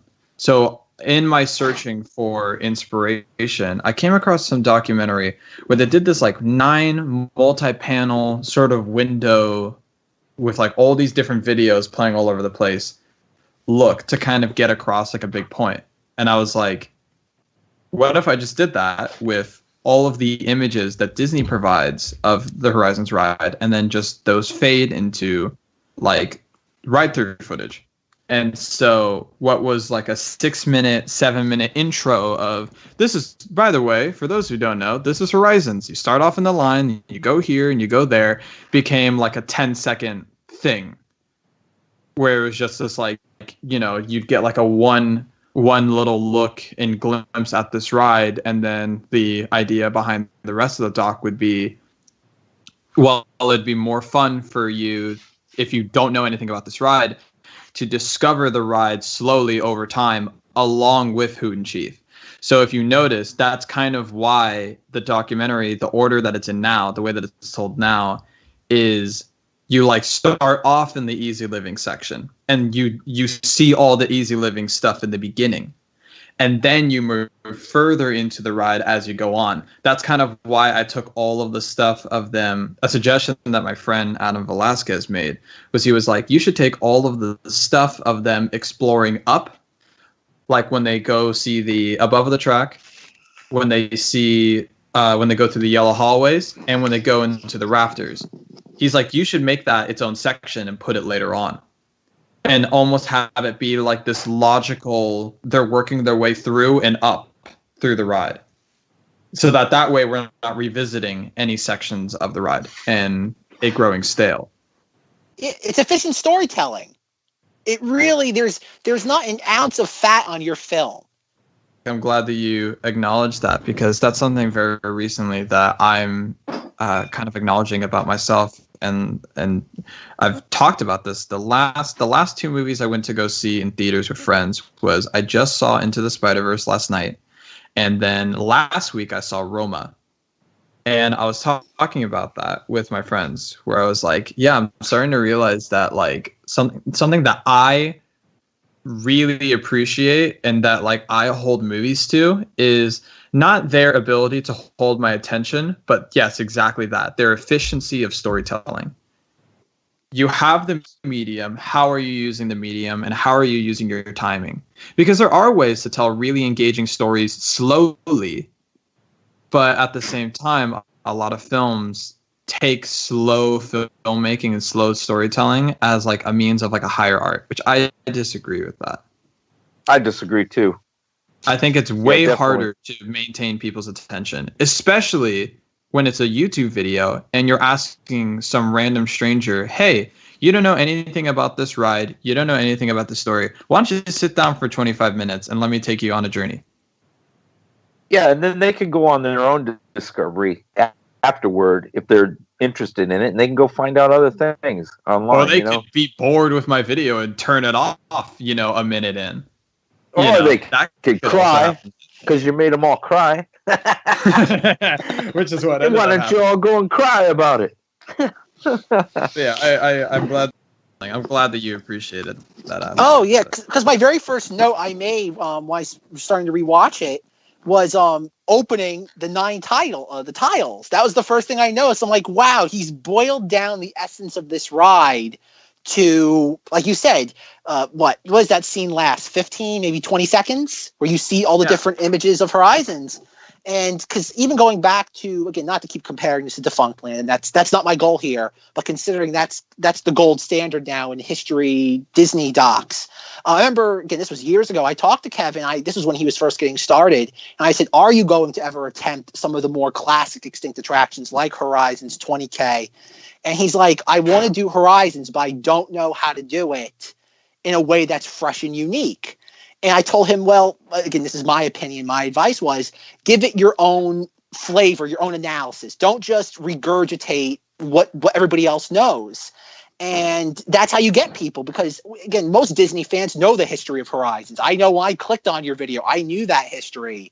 But again, like I've already said a few times and we've discussed it, is that it's that very unique presentation of it all. That is rare, because a lot of YouTube, again, it's YouTube because it's a lot of it's amateur, not most, but a nice portion of it is that you have people who don't understand editing. You have people who really, it's just, oh, I like this topic, I'm going to make video. If you went through the list of the top 30 YouTubers right now, I guarantee you all of them, their knowledge of editing does not go past iMovie. I can guarantee it. It's shocking. But also at the same time, like, I think that it's important and if there's any budding young filmmakers, which sounds weird for me saying because I'm a budding young filmmaker, I definitely am still waiting for my break. But like that being said, if there's anyone who's like, oh, I'm just starting off in this stuff, like, I guess there's a lot to be said about, people just being good at just storytelling in general, like regardless of the tools or their knowledge of the tools. It's interesting. I know that the lady who edited Force Awakens, the episode 7 Star Wars, she had never edited on a computer before. She had only done linear editing. It was her first time non-linear editing something. So she had to learn the software. I believe it wasn't Premiere. It was Avid. She was cutting on Avid. And that was her first time cutting on Avid on a computer ever. She's handed the next Star Wars film. And guess what? She got nominated for an Oscar for it. So I don't know. I do see what you're saying though about it's kind of crazy how there's so many people out here on YouTube, especially the more successful people, that just like have no knowledge of just a lot of these production quality type things. Like they have very basic kind of skills when it comes to like lighting. They have like a very basic understanding about cameras and editing. I don't know. It is interesting. I've thought about that a lot myself. Let me throw this in there. The cool part about what you've done here is you say, people watch it and and they know what Horizons was like in the first place. But there's all these comments on your video of people that don't give a shit about Disney, you know, and they have no idea of what the ride was or anything, but they're still affected. They still find it amazing because it's a great story. They don't know who the hell Hoot and Chief are. They don't know Horizons from a hole in the ground. But here's this adventure, but it's about the friends, you know? And the way you put it together, they're touched by it. They're moved by it. Which is amazing. You told such a fresh, clean story that even people who have no idea what the movie's about are moved. So that's your skill, man, right there.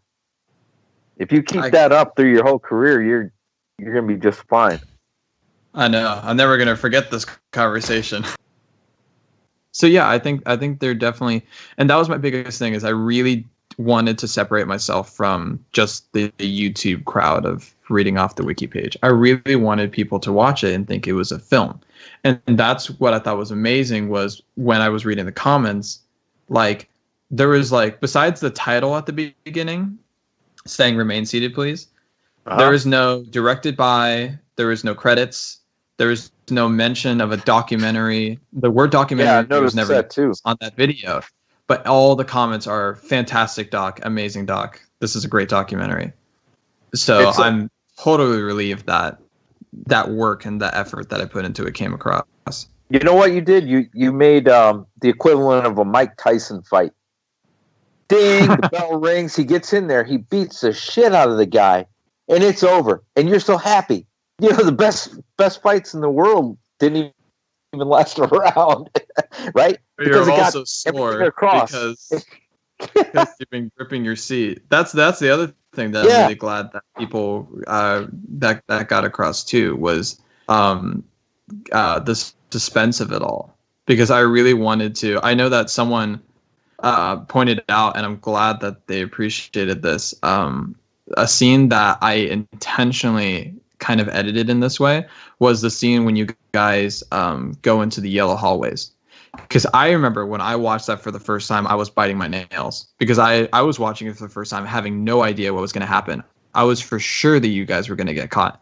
It's so funny. All the time that I was watching your guys' footage, I never for a second was like, oh, they're going to get caught doing this, because I trusted your guys' system. And I knew clearly, like, okay, you guys are uploading all this stuff and you guys kept doing this. So clearly you didn't get caught. But it was, for some reason, the freaking, like, the yellow hallway stuff with you guys exploring around, like, that killed me when I was watching it. And so, like, I really wanted to get that to come across. And so that's why, like, all the narration is just dropped from that. And that's why I, like, leave a lot of those shots to kind of hang for, like, a second longer than they should. And that's why I kept it intentionally silent. And it's so great when I watch people watch that scene and they're just like, oh my God. Oh my God. I can see that. Like, what's around that corner? Yeah, because even we didn't know, and it comes across in what we filmed, you know. We didn't know what was behind those doors, if they were locked, or, you know, we could have opened the door on the maintenance guy's office or something. You know, we didn't know it was in there. The part where I cut from you guys reaching around the corner with the camera and then just straight to you guys running down the stairs, that was very much a conscious decision, because I was very much trying to evoke those found footage horror movies. That sort of rawness. Because you guys are hustling down those stairs. And like Matthew Ray kind of pointed out, where it's like, oh, obviously these guys, they don't get caught. They wouldn't be posting this stuff if they got caught and their stuff got confiscated. But the thing is that in what you set up, and it's like, Dave, I'm going to mirror his sentiment, is that you intrinsically set it up, is that, oh, you have the premise. You have two guys getting off the ride vehicle, or even the title, please remain seated. They're not remaining seated. So throughout the entire 25 minutes, you're waiting for the proverbial shoe to drop for the moment they get caught. Like, you're waiting for that moment, because think about it. It's a Disney attraction. There's got to be somebody walking throughout that building at some point. And you do have that moment about two-thirds of the way in where Hoot and Chief get caught, and you're waiting. It's like, oh crap, there it is. And you basically have almost like a chase in the middle of your film. You have an honest to God, fantastic. it really is. And it's one of those things where, again, it makes it even all the more interesting is that you were basically given pieces of a story and you had to craft like an action piece with it. Which that was so difficult because, okay, so here's going back to the original conversation. Remember how I talked about how I was so relieved by Dave telling me that, like, you got everything right, man, on the story. He actually gave me one essential correction, and that was he was telling me, because originally my idea, so my interpretation from the footage was I was thinking that the last adventure would be them setting the camera up and then the people seeing the camera. And my interpretation of that was, here you have these two guys who have been going around and exploring for so long. They're leaving this camera up intentionally so that people will come by and see it. And that those few people, whoever they may be, somewhere out there in the world, those are the only people that would know the legend of Hoot and Chief. Like, they would be telling their kids one day that, you know, there's like a camera just left out on a set and it was filming us. It wasn't like a professional camera. It was just someone's camera. And we thought we saw somebody. Oh, but it was probably nothing. That was my interpretation. And so that was going to be like the ending of it all. And Dave made the one correction that he ever made to me. He told me, he's like, you know, that was the night that we got caught, right? And I was like, what? He's like, oh, yeah. We set the camera down, walked off. And as we were walking behind the cars, that was when the maintenance worker spotted us. And so that stuck with me for like a month. Because I knew that I wanted to get in the stories of, because if you've read the blog, you'll all remember reading, like, to those who have read the blog before watching my movie, like, you'll remember, like, when you get to the comics that he wrote. Because there was no footage of the time that they almost got caught by the kid, and there's no footage of the time they almost got caught by the security guard. But Dave so graciously made these amazing little comics depicting and describing the events as they happen. And so I knew I was going to get those into the doc in some way. I just didn't know how. I was like, how am I going to do that? It's already hard enough making something compelling out of just archival footage. How the hell am I going to get like these comic strips into the mix? And so right near the end, my friend offered like, hey, I can do some, like, I haven't done flash animation in a while. What if I just literally recreated his characters from the comics and then we just added some simple motion to them, which was really fun making those. And we cracked those out really quickly. And there's actually some Easter eggs in those animation scenes. Like, I know that the first, when you watch it, if you pause and play it really fast, when in the first animation scene, in the aquarium scene, whenever Hoot and Chief are running and they're going, take cover, the first person that comes through the cars is me. Like, I didn't know that. That's awesome. In the little corner, you can see like a guy with like some black hair going all over the place and like his glasses. And also, I'm wearing my Epcot 35th anniversary sweatshirt that a friend who went to Epcot was nice enough to bring back for me. And then, yeah, some of my other friends are chilling in the background, riding Horizons, little silhouette versions of them.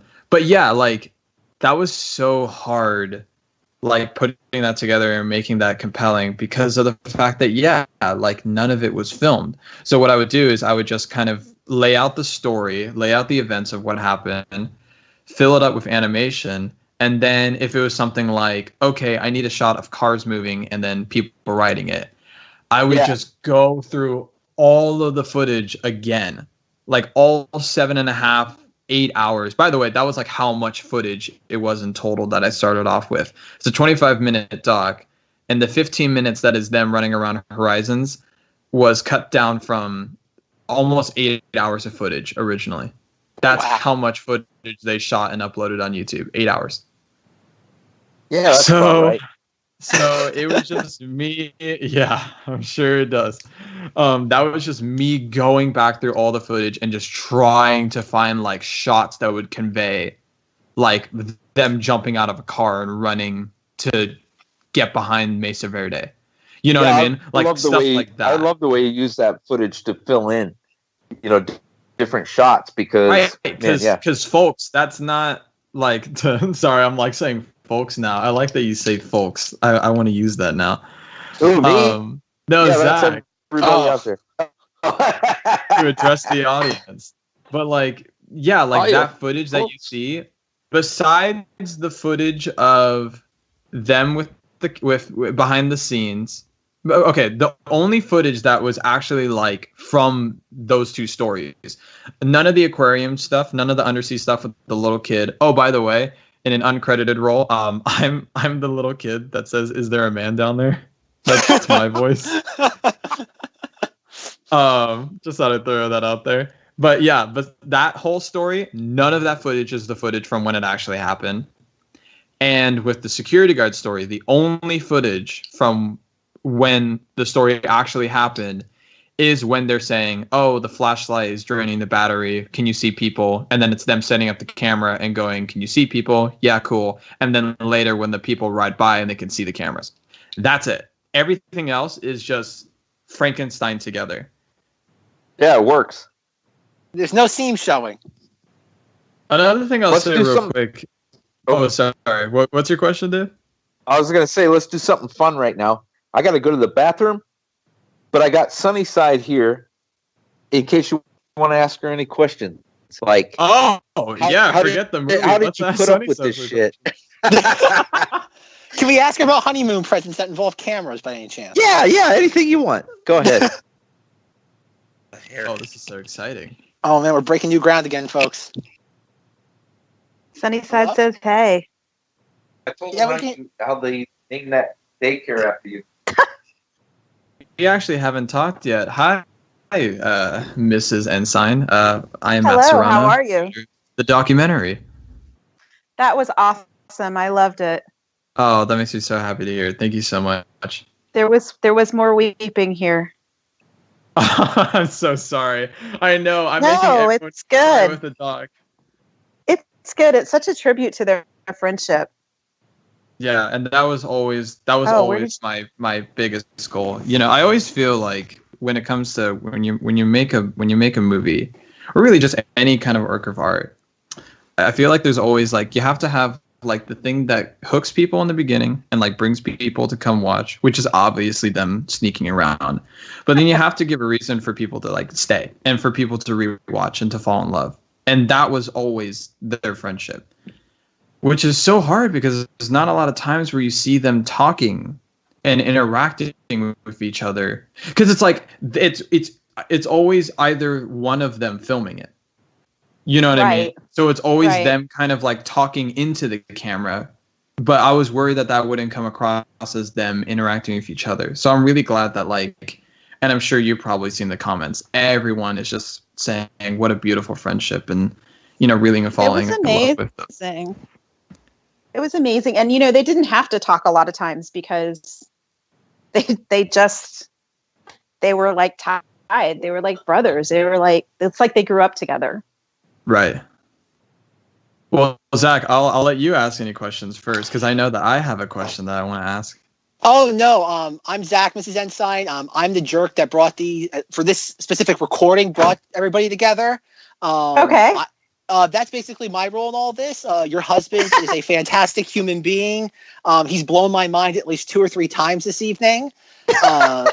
That's a specialty. It's a talent beyond all others. Thank you for being such a great wife that would allow him to do all this. I know there's a lot of people in my social circles, their wives would never let them do this, never mind put up with it to begin with. So thank you so much for giving him the support to make this a reality for all us Disney geeks out there. There was never a question of allowing him to do anything. He is who he is, and that's the beauty of our relationship. It's just he lets me be me. Well, we don't even let each other. That's silly. We enjoy each other for who we are. Oh, that's a very rare thing today. So bravo! It definitely shows through in it shows through in Matt's videos, in the original stuff from the '90s, and all the way until our conversation the last hour or so. So Matthew, I'll let you go ahead and ask your questions.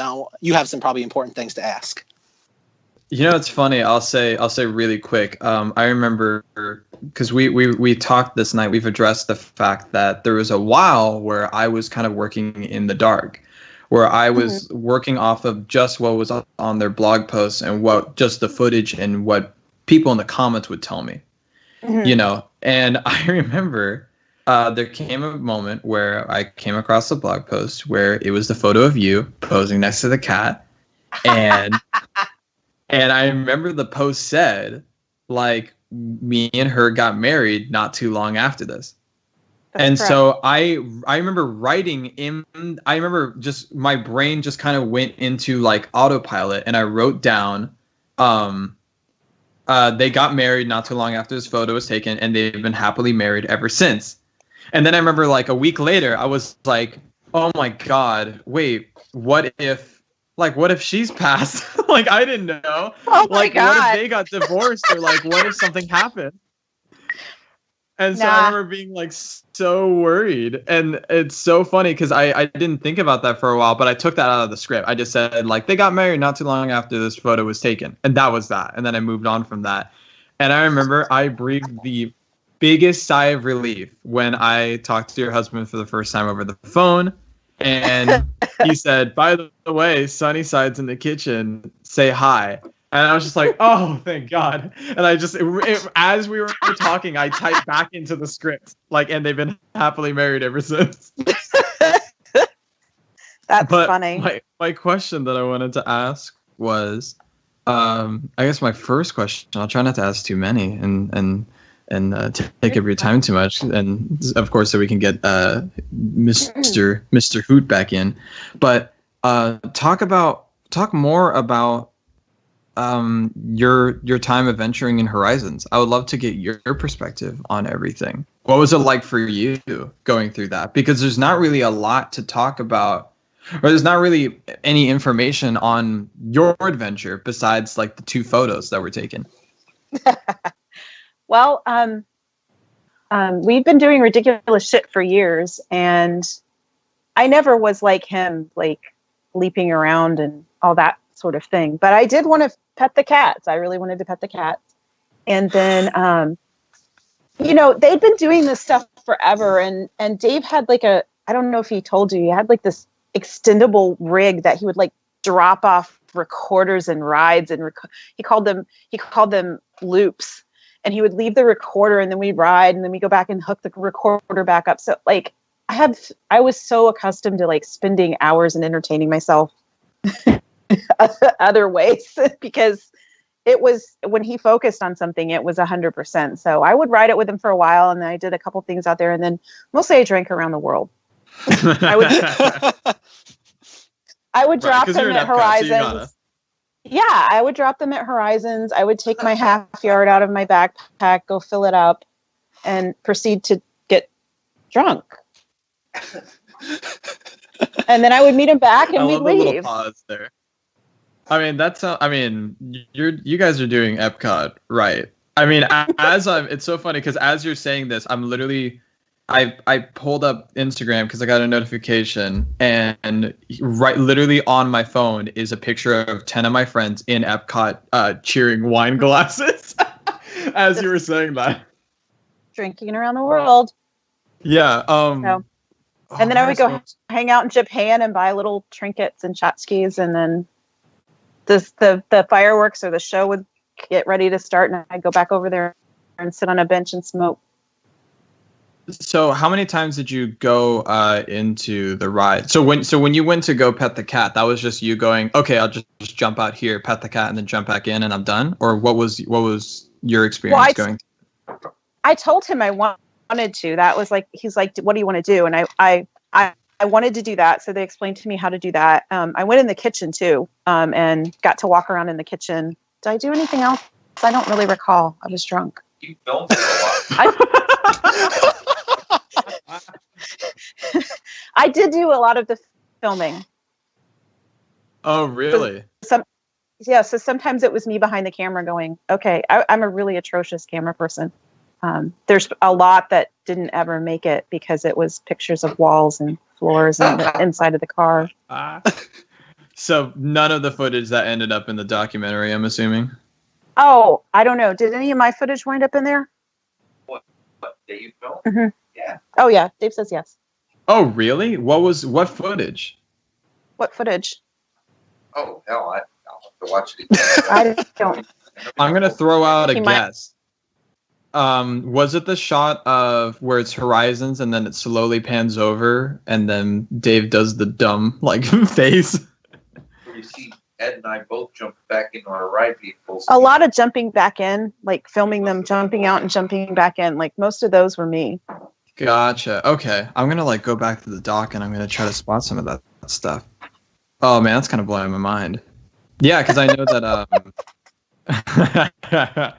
I mean, sorry, it's so weird because I mean, I had to just.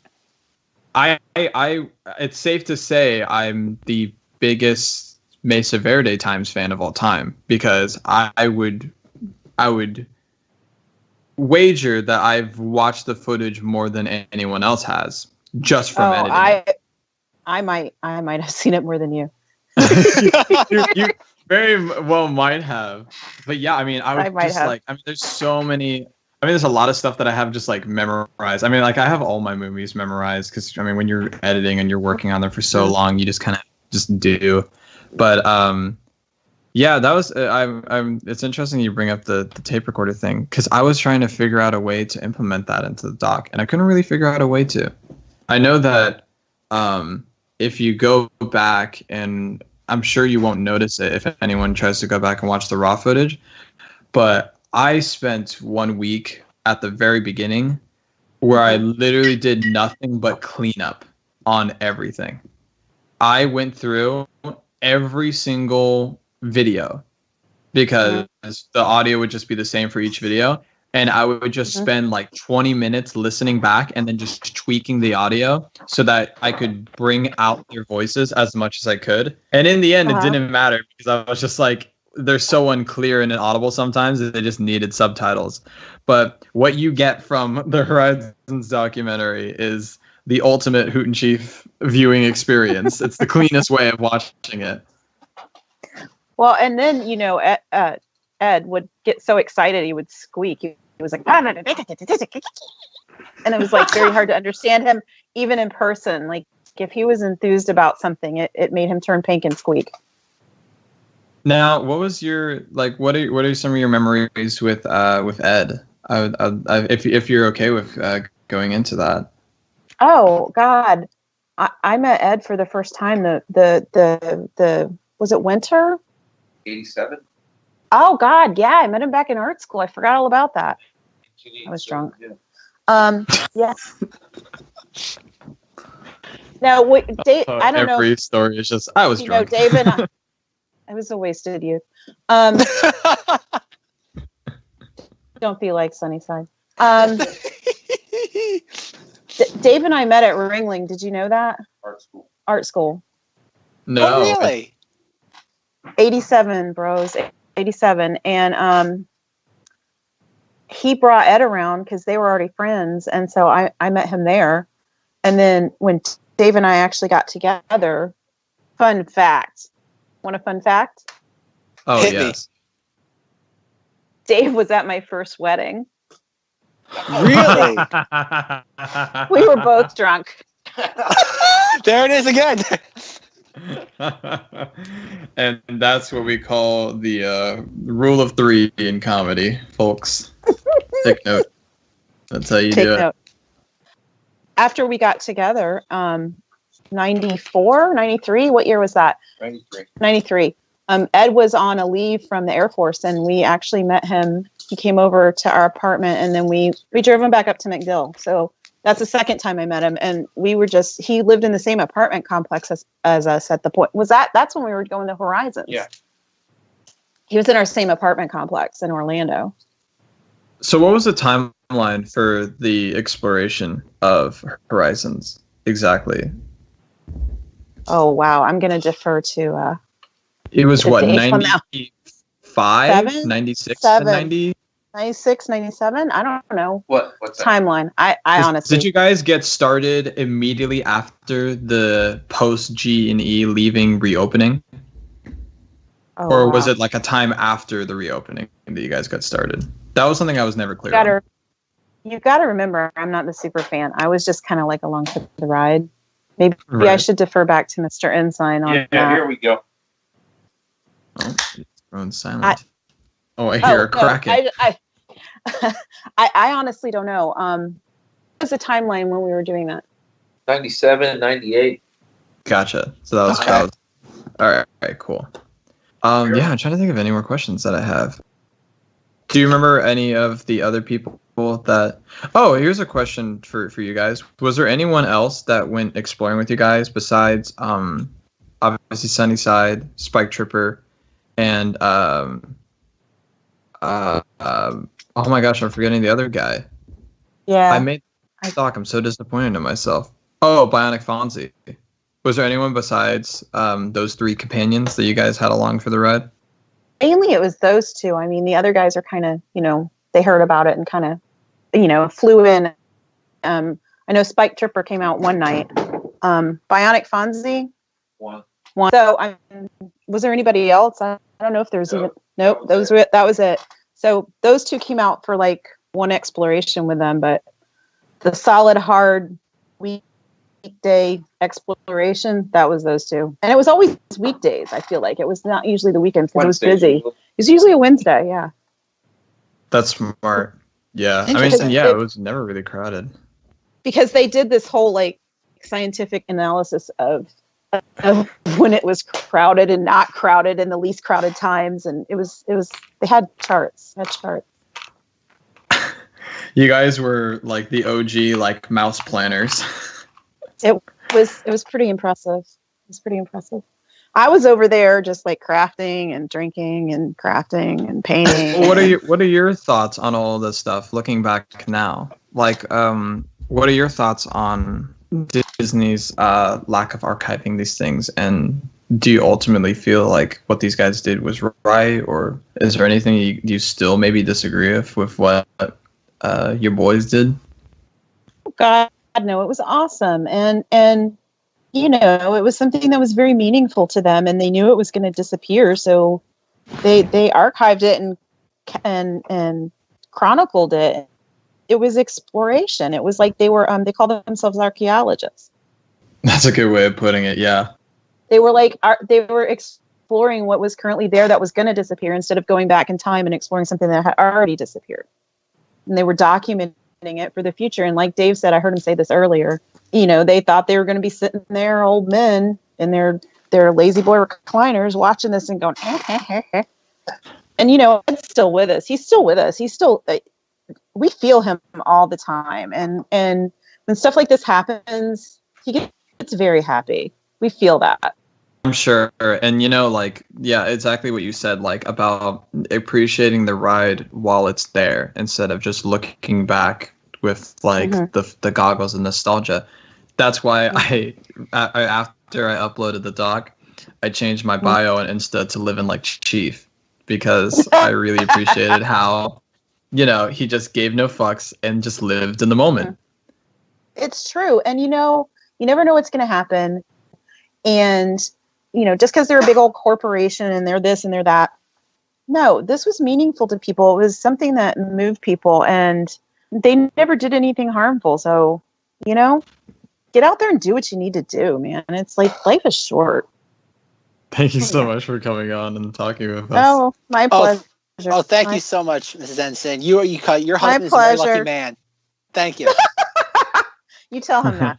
I will tell him that immediately. All right, bye. Thanks again. Hey, honey, Mr. Hoot. I think we need a new camera. Oh my gosh, we forgot to even talk about the camera. Maybe some sort of video camera, honey. Oh yeah, she says, all right. There we go. Oh dear. He goes, what are you talking about? Okay, something I really want to talk about real quick to address this. Because I know that every time that I would tell people, when people would ask like, oh yeah, what are you working on right now? I would tell them like, I'm working on this thing. It's about this ride Horizons. And then because no one would know what it was, I would go, well, it's known as one of the greatest dark rides of all time. And in fact, it was allegedly, and I use allegedly because I can't find any actual information about this, just kind of rumors. Apparently, it was Michael Jackson's favorite Disney ride, next to Haunted Mansion and Pirates of the Caribbean. And there is a famous rock and roll photo shoot that probably all Disney fans know this one. The famous photo of him standing in the Rainbow Tunnel near the Imagination Pavilion. That same photo shoot, he also asked the photographer, can we take photos on Horizons? And there's 2 really hard to find photos of him riding Horizons. Yeah, that's right. That's right. But like, is that information like anywhere of him actually saying in an interview, like, I love Horizons? Because like, I don't know how people have come to that conclusion besides just the photos, which are really cool photos. You should definitely look up Michael Jackson Horizons Epcot. Like, you'll find the photos. I read an article, probably 1985 or something, because, you know, I like Michael Jackson. Everybody did. It was the 80s, you know, before he got creepy. But, yeah, he actually said that. And that kind of, you know, like, wow, man, he likes it too. Wow, must be great. Kind of gave you more credibility, huh? Yeah, definitely. And I actually met that guy at Disney MGM Studios one day. I got a bunch of pictures that I have to scan, but yeah, he was there with Macaulay Culkin, and I just happened to be at the studios walking around killing time, and all of a sudden there's Michael Jackson standing next to me, and I mean next to me. I was standing there. I was like, oh, hey man, you know, what do you say to Michael Jackson? I don't know. I should have said, I hear you like Horizons. But if only. Yeah. So many crazy stories out there. You know, all kinds of stuff. Have you ever considered writing a book or something? Because it seems like you have a million Disney stories. Would you? I know, obviously, after DVDs, books is the next thing that we use. The young people use DVDs as coasters, and they use them for doorstops. Is there? Well, I know he's giving me some exclusives. Isn't that right, Dave? You're giving me some first looks. Yeah, of course. I mean, we can talk about. I mean, yeah, definitely making a Maze of Verde Times coffee table book with scans of our original negatives. When we put the blog out, we didn't have great scanners or anything, but another guy contacted me, and he's got all the latest, scanner, this and that. So we're going to do like a huge coffee table book with Bamboo Forest Publishing, who did Dark Side of Disney, a bunch of other titles. And I want it to be the definitive Maze of Verde Times, because, you don't know how long bloggers going to last before all of a sudden one day you go online and it's gone, But a book, that's a hard copy, and that would make me happy to know that it was out there. Make me a little money, maybe. that doesn't hurt either. That's a good motivation. Do you have a timeline on that, or? We're working on it now. Okay. I don't really have a timeline. So it's beyond the idea stage. Definitely. I mean, I've talked to Bamboo Forest and Leonard Kinsey over there, and he's gung ho for it. And we want to do something really great, like the definitive Maze of Verde Times book that captures the blog, captures the stories, from what I've already wrote, pretty much. Gives people nice pictures, and that's it. It'd be a hard copy forever. I would imagine a lot of people would be interested in that. So it sounds like $1 million idea. Yeah, a lot of people want pre-orders for it and stuff, but I'm going to wait on that because, I work at my own pace on pretty much everything I do. So they're just going to have to wait.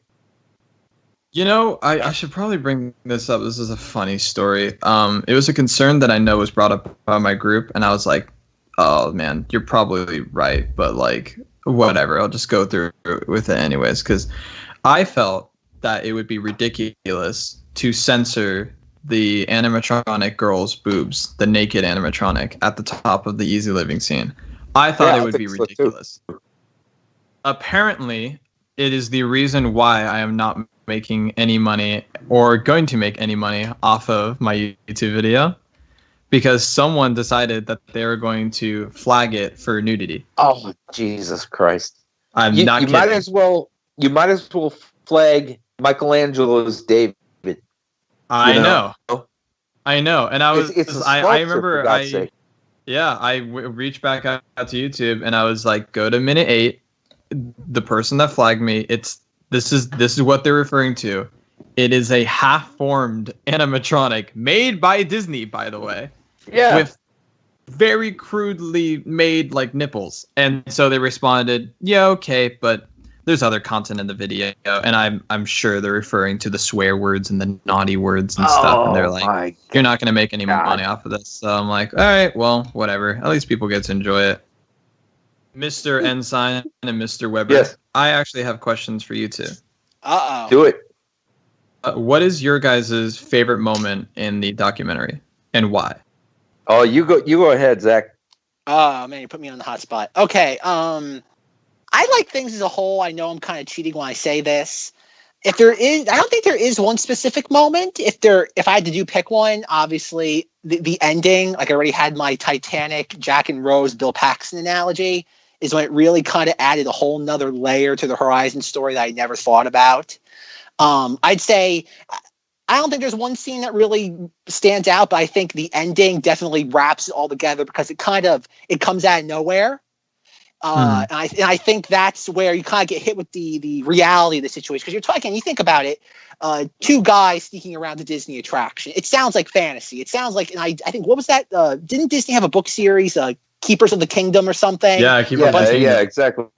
It's kind of like that in a way where it's like when somebody tells you they saw Bigfoot. It's like, it's your friend. It's like, sure, you saw Bigfoot. You don't disbelieve them, but it's one thing. You need that human element. You need that thing of like, oh wow, I experienced it. It does. It gives you a human emotional anchor, and it does. It comes out of nowhere because it's the story of these 2 guys first and foremost, not Horizons. Again, it's the Titanic. The story is Jack and Rose, not Titanic, and Horizons is the backdrop of that. So to answer your question, the ending, but overall, I like the whole picture more than one specific moment. I like that answer. I'll say pretty much the same thing. The reason I made that video of scattering the ashes and stuff, that wasn't for anything on social media. That was for Ed's parents and family. Because I wanted them to see that I did it. Because they trusted me. You know, his mother sat right there, teary-eyed to me and said, you know what he wanted. And I said, yeah, I do. And she said, you know where he wants to be laid? And I said, yeah, I do. And she said, Dave, you're the only one that can do it, you know? So gosh, I have chills right now. I lived through that. I took that bag of ashes, and I guess the movie touched me because I thought I had seen this video so many times, of course, you know, of me crying, you know, me breaking down like that and stuff. And I thought, yeah, well, you know, I've seen this a million times. But when I saw it laid out like this in Matthew's movie, something hit me very, very hard. And I think it hit a lot of people. Dude, I started to weep like a baby. Oh my gosh. Kim came to me and just held me, and I was like, I don't know what it is. It's a story. It's a story you laid out.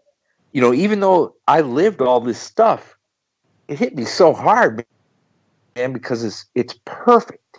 It's just perfect. And I couldn't stop crying. I was like, man, this is beautiful. I think my favorite thing about all this has been like forget like the praise for the documentary. Forget like people going, wow, this is a crazy story. My favorite thing about this whole experience has been like every comment about Chief that I read. Yeah. Yep. There was a comment that I read on YouTube where someone said, "This is it, Chief," and I died. I was like, "That's so funny." For those of you who don't know, there's an internet saying of like, "That ain't it, Chief," and whenever you have disdain for something, and someone said, "This is it, Chief," and yeah, no, but the thing that really got me the most is every time I see a comment of someone saying, "I'm gonna go to the burial site and like leave flowers and stuff," awesome. and if anyone is listening, please feel free to send me anything related to the video, especially if you go. Definitely tag me in that stuff, please. I would tag love me to too. Yeah, tag Dave's on Instagram. I don't know if you are on Instagram, Zach, either, but yeah, sure. Tag me too. You know what? I told Chief's parents and his family. I said, you have to read these comments. The night you put that video up, because I want them to understand what a kick-ass guy he was, and they loved him definitely, but I don't know if they knew the full extent. They're all into Disney. His whole family, mother, father, brother, sister. I don't know if they know what a legend he is. He's like a cult legend. Yeah, and it's especially just awesome to read that stuff. And I know his nephews and nieces, they read this. They saw the comments, and they're just fascinated. Because hey, here's good old Uncle Ed, who was a great dude, but look what he did. I don't know. It's really neat. It's really neat the way it's spelled out. So Chief's parents, did they how much did they know about what you guys were doing pre-watching the documentary? I'm sure they knew about everything. Oh yeah, everything. Yeah, he was very Chief was kind of a mama's boy. He had good conversations. He was a good friend to his mother, and they talked all the time. So even during doing all that stuff, he told her everything. See, guys, she just thought even someone as badass as Chief still is not badass enough to talk to his mom. Oh no, the guy was he definitely wasn't a tough guy. He was like Kim's still laugh in the background. Yeah, he was a mama's boy. He played Hello Kitty online, the game. Stuff like that. I know Mesa Verde Times is very much, I don't want to say it was more your brainchild, but he would kind of chime in more, and you'd be the one that really published the articles there. So do you think if he were around, would he have wanted to contribute more to Matthew's documentary, or would he have been just as hands-off as you are? What kind of person was he in that sense? Oh, that's a good question. He would have been really hands-off, because he was always a person that into the things he was interested in, and he didn't care what anyone else thought. So even if you made a story about his life, like say a movie studio just decided to say, hey, we're going to make a movie about Ed Barlow, he wouldn't say a word about it. He would just say, oh, that's their take on it. If it's wrong, fuck them. That's the way he was. Yeah, he was a very private guy. To be his friend, he didn't have a whole lot of friends, because he didn't really care about other people's opinions of him. And when we got together, we just clicked. I don't know why, and that's the way it was. Yeah, I think what he would think of the documentary, he would have watched it, especially if he didn't die at the end. That's an important part. But I think he would have liked it just fine. He liked to see what other people did. He didn't like to shoot his mouth off or talk about anything, really, for when he was on camera. That's how that went. Something I'd like to really bring up, because it just reminded me of all this, is I remember, so going back to talking about my group, my creative little trust, the first time that I brought the footage over to them back in August of 2018, I remember I was playing it for them, and then my friend, someone just, I can't remember who it was, but they just started laughing in the middle of it. And I was so confused, like what they were laughing about. And he was just like, "What's the name of that guy? The guy with the hat?" And I was like, "Chief?" He's like, "Dude, he sounds just like Novak." And then we all started losing our shit because we were like, "Oh my god, he sounds just like our friend Tyler Novak." Hey, how are we going to get out of here and back to our vehicle? Take cover. There goes our gap. I guess we just go for it. And so I remember, fast forward 2 months later, I decide, you know what? I want to do animation for this. I just need to figure out who's going to do it. And my friend Tyler was like, "You know what? I'll help you do the animation." And I was like, "Cool." And you're playing Chief. And he's like, "Wait, you're not joking?" I was like, "No, like you're gonna play Chief." Oh, that's great because he did a great job. Yeah, you know what's funny is one of my best friends, Danny. He texted me when he finally saw the video, like a few days after I uploaded it. And when he was sending me like notes and his thoughts on it, one of the things he said was, he's like, "By the way, like kudos, like he's like kudos to whoever played Chief."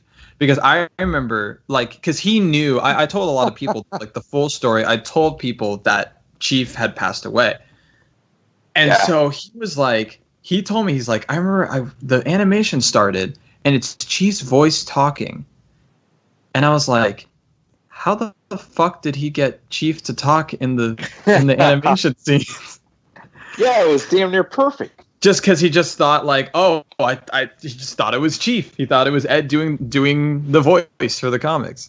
So, and whoever played me, I was like, that's amazing because that's the first time anyone's ever played me in a movie. You know? Yeah, that was my friend.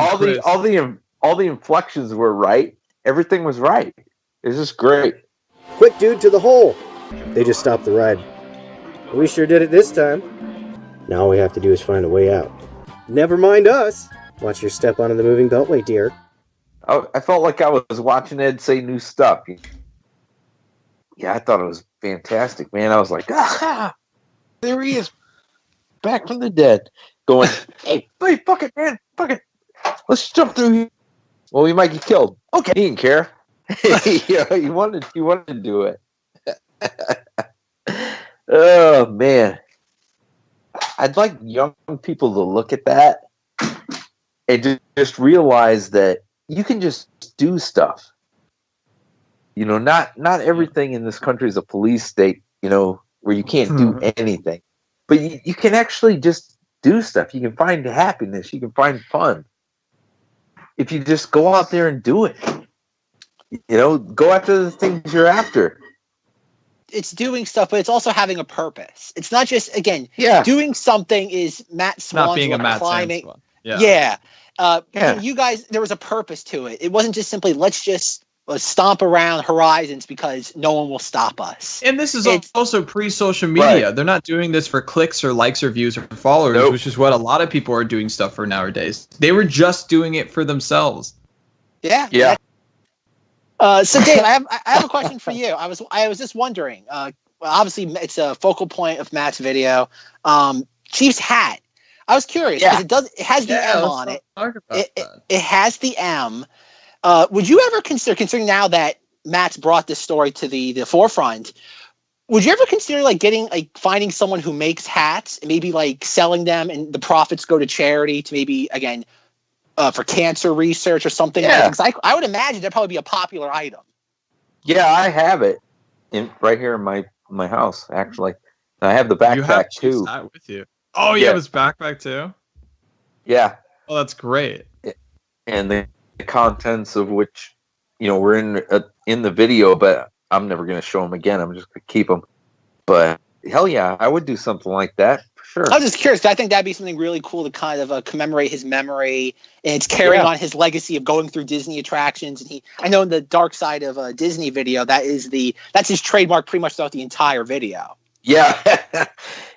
The funny thing is that guy he loved that stuff. He loved that Mickey Mouse stuff, which I was never into, you know, wearing a hat with M for Mickey Mouse on it. But that's the way he was. He would go, well, if somebody doesn't like him, fuck it, you know. And you know what? He was ahead of his time because that style is in right now. And I'm literally looking up Mickey Green baseball cap to see if I can find a Chief S hat because I would actually wear that. He doesn't. He never cared what people thought of it. He would do anything, you know, that he wanted to do, and that was the cool part about him. Like, I came up with the whole idea of let's document Horizons, right? But I knew he was enough of a wild card that he wouldn't stop until we were done, because he wasn't necessarily into the documenting all of it, but he loved to explore. He loved to be bad. Just jumping out of the car gave him a rush, and he was unstoppable. He was an individual, that guy. I also, even in the Dark Side of Disney video, I appreciate his button-up Mickey Mouse shirt. I love that too, like that small little detail of something like that, which obviously you can't find that at a Walmart or any sort of department store. Yeah. But just the idea of wearing a button-up Mickey Mouse shirt, oh, that's so great. It's the small things. It's that element you're telling us about just not caring and doing what you want, and it feels right. Here's the real fucked up part about that shirt is we each bought one when we went to this D23 event, right? We bought that retro bluish colored Walt Disney World shirt, you know, together. And when I went to his funeral, I didn't know what to wear because I don't go to funerals. What the hell am I going to wear? I picked that shirt out, and that happened to be the shirt that was in his giant picture by his ashes. And his family that really didn't know me, you know, his family from other states, they were like, "Did you wear that on purpose?" I was like, "No, I just picked it." Because his nieces and nephews were like just glued to me. They wanted to hear stories of their uncle. Oh man, that's cool. And it was that shirt. You know? Why the hell did I pick that one? I just did because I didn't feel like wearing black. Yeah, it's the small things like that to honor his memory. Yeah, it's lively. Yeah, how could you wear black to a chief funeral? I could never picture that. No, he never liked that kind of thing. I could go on forever about that. I know in some of the Mesa Verde Times articles that you posted, Dave, that you talk about how like Horizons was never considered a popular attraction. And I know ever since when I discovered it, it kind of was cemented as the extinct attraction. And my question to both of you is, I think that's changed. Like I know how you talk, Matthew, about like DIS Twitter, and the people that are really just fanatical about Disney right now that were never present in the company's history until just now, or in the last 5 years or so. And what I've realized is the new generation, basically, I guess it'd be your generation, Matthew, is that Horizons is no longer the pinnacle of extinct attractions. And I think this is maybe a generational thing, but the vibe I'm getting, and please correct me if I'm wrong, both of you, is that I feel Maelstrom is now that kind of like extinct ride that was taken too early, that people feel, oh, this is the one that we were robbed of. That was magical. It had that heart to it. Because, like, look at Stitch's Great Escape. Like, that's a ride that, again, popular IP, but nobody cares about that disappearing. Right. So what is the new Horizons when it comes to extinct attractions that the new generation feel that was robbed of them? Well, let me tell you this. Us urban explorers, people that work there and stuff, and we used to goof around or whatever, Maelstrom was actually a crap out. And so was Wonders of Life. These were Eisner era rides that were just too short and too cheap. And we thought they were garbage. So when people were all worried about Buzzy being stolen, no, we didn't care. None of us care. And it is a generational thing. You know, it's the things you grow up on that are important to you, you know? And things in the past, you can appreciate them. Like, what's the Miracles Through Molecules? What's that ride out there at Disneyland? Yeah. You know, I'm fascinated by it, but I never rode it. So I don't have an emotional attachment to it. I think it was great. I would love to see more about it, but it's how you grow up and I can't understand it. Like, Wonders of Life to me was a complete ripoff. It was just like cheap. It was cheaply built, and Cranium Command was kind of funny, but there was a show on TV called Herman's Head, which was I remember that. Yeah, so I haven't thought about that in a while. It seemed like a ripoff of Herman's Head. So we were like, this is the end of Epcot when that opened. We were like, oh God, it's all going to hell. But yet my nephew looks back at it and he loves it. Oh, I wish I could ride Cranium Command again. Go see that show again. If you don't mind me asking, how old is your nephew? Nephew's 22. Okay, because that's what I'm trying to figure out, because how I kind of started all this. I'm in this weird sort of time zone with the attractions where I just missed out on a lot of the popular ones. Again, the 20,000 Leagues, the Skyway. Again, I got to ride Extraterrestrial Alien Encounter. I got to ride that like one of the last, which I thought was I was shocked when they closed that. Dave, is it really true the reason why they closed that was because it was too scary, or was it because Jeffrey Jones was a pedophile? I think they did it because it wasn't tied to a movie. Really? So that was going on as early as then? Yeah, and it wasn't popular because of that. Because, they don't, okay, think back to Disneyland, when it opened. Walt had attraction posters out front and promoted each attraction, even though it wasn't based on a movie. Disney doesn't do that anymore. They I don't know, they expect the IP to make the ride great. And if they can just give you a taste of being at Star Wars or being at whatever, then they've done their job.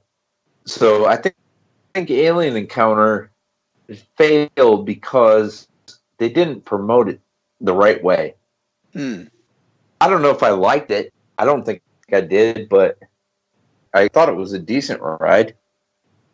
I guess that was like the same thing you were saying with the Michael Eisner doing things. This time we will say cheap and not cost effective. Again, you had the Mission to Mars theater, and they had to reuse that space. Yeah, they had to get creative with it. So they had to make something fit that space. And they tried. You gotta give them credit. They tried. Whether it works, a whole nother issue entirely. Yeah, exactly. And then the Stitch thing was it was worse than the Alien Encounter. It didn't make any sense. The damn thing eats a cheese dog, chili cheese dog or something, and then burps. Belches on you. Yeah, but they don't sell those in the park. What the hell is he talking about? Should have been a turkey leg. Yeah, it should have been. Really, people would have liked it then. That's the weird thing with Disney, actually. I remember when I was a senior in high school, because I was always, it's funny, this is the first time I've ever been around bigger Disney fans than myself. This is an oddity for me. And I remember when I was in high school, they had the grad night. And everyone's like, oh, are you going? And I'm like, no. And everyone was kind of just like gobsmacked. They're like, you're not going? And I'm like, I can't go. And they're like, why? And I'm like, I'll just walk around the entire time and be a Debbie Downer and be like, you see that? That's where Horizons used to be. And you see that? that used to be where World of Motion was. And I just basically sit on park benches and complain about all the good stuff is gone now. And and that's because the last time I've been to the parks was 2007. And not that I don't enjoy it, even the state Epcot's in now. I don't think any of the parks are outright bad. They're not. I think the amount they charge is questionable considering for what you get sometimes. Yeah. But I think part of it too is they've kind of lost me. And I mean that in the most humble, non-pessimistic way possible. Like even Star Wars Galaxy's Edge. I pour my own money into a Star Wars podcast. Most of my discretionary income goes toward the Lucasfilm end of the Walt Disney company, and I could not care less about Galaxy's Edge. I think they've it's going to make money. Don't get me wrong. I'm not saying it's ever going to not turn a profit, but I think they are so blinded by their envy of Harry Potter at Universal Studios. Yes. That they've lost sight of what the point of a theme park land attraction is supposed to be. Yep. And I try telling people about this that are Star Wars fans first, not Disney attraction fans, and they kind of just look at me with that deer in the headlights look. And I'm like, trust me, when that park opens, after the initial novelty factor wears off, you're going to see there's going to be a lot of people that aren't as thrilled about that as they are. It's kind of, right. I feel like it's going to be like what's happening with Avatar. I think the novelty is still there. When Jimmy C finally makes Avatar 2 through 74, maybe my opinion will change of that. But until then, I still think the jury's out. And I feel whoever's in charge, I think their heart's in the right place most of the time. But I think the execution leaves something to be desired. And I this might be a controversial opinion, though, but I genuinely can't wait for the day Bob Iger leaves. I just definitely, because I don't know if he's the root of all evil. I'm not. I don't mean that it's, in a Bob Chapek. Yeah, yes and Bob no. Chapek is the root of all the evil. Well, this is the part of the Disney stuff. I love the politics of it all. I'm over here. I'm in Orange County, the other Orange County on the other side of the United States. In California. I live 30 minutes away from Disneyland, the OG. I grew up going there all my life. I still go there now. I'm actually going tomorrow. My friend group now, once you meet one Jungle Cruise skipper, you become friends with all of them. So like I have like 6 Jungle Cruise skipper friends like in my friend group, like a lot of people that work at the parks and stuff, and I'm starting to get to know some of the people in Imagineering, and I have like it's more like acquaintances in Imagineering and stuff. And so I'm very much in the heartbeat of Disneyland and whatnot. I even in the past year got myself involved in the politics of Anaheim, but that's for another podcast. Maybe from a year from now. But anyways, it's so funny though, because here you have a group of people who, grew up in California, grew up going to Disneyland, all around my age, 20 to 23, right? And I remember asking all of them, like, out of all of the defunct attractions, what is like the one that you wish like could be here right now? And everyone has told me the same answer: Horizons. Everyone. Swear to God. Every single one of my friends. And this is, keep in mind, this is like a year before even considering making this documentary. I really do think that like Horizons was, when you really think of like nostalgic Disney, it's the pinnacle of everything. Yep. Because it's the best of Walt's era combined with the best of like the 70s and the 80s and the 90s. Yep. It's the best of all of those eras. Right. Put in one. It's this prime, perfect.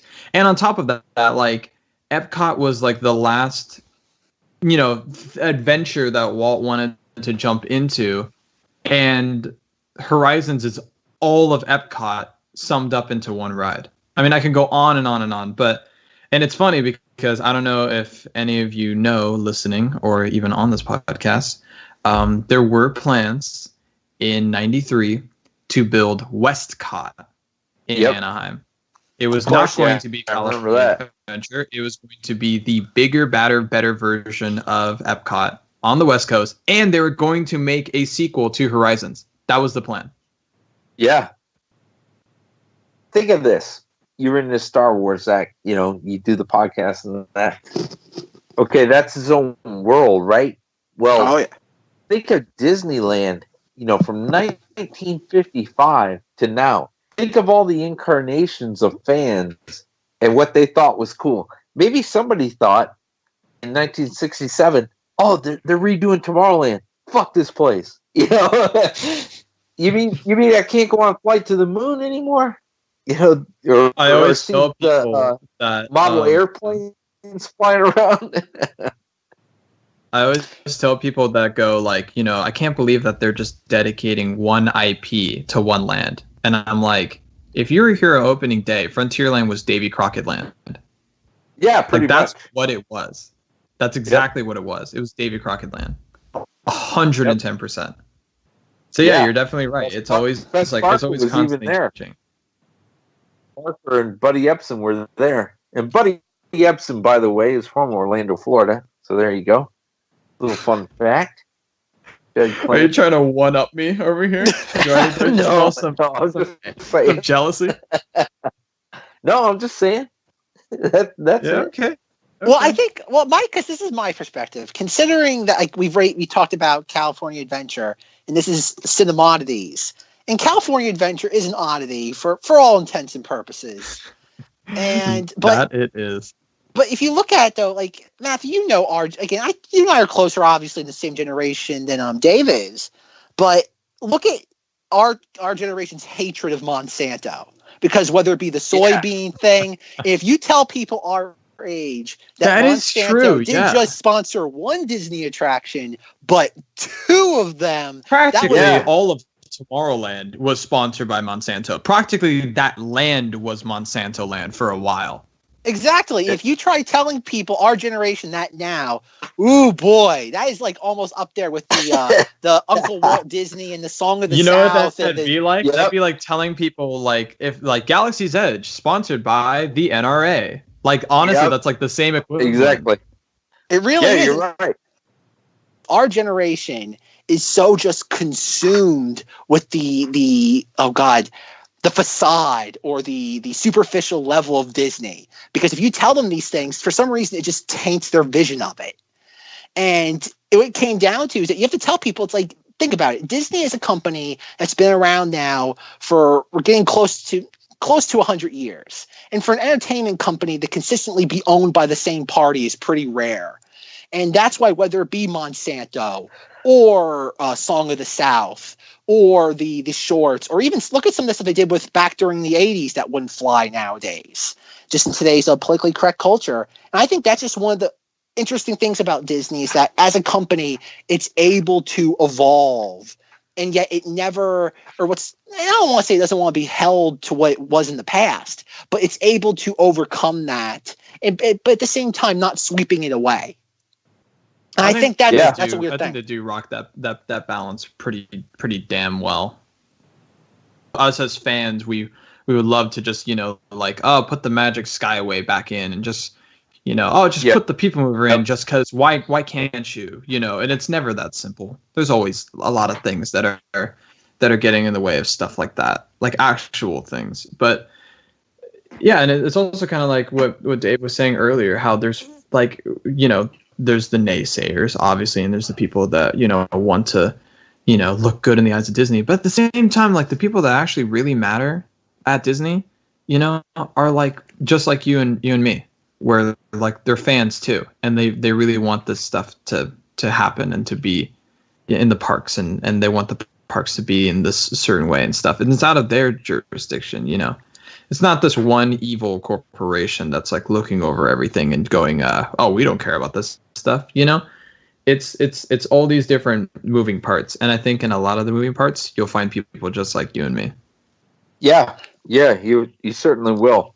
Like I know, for example, everyone always talks about, for example, the People Mover. Like, why can't you just bring the People Mover back to our Tomorrowland?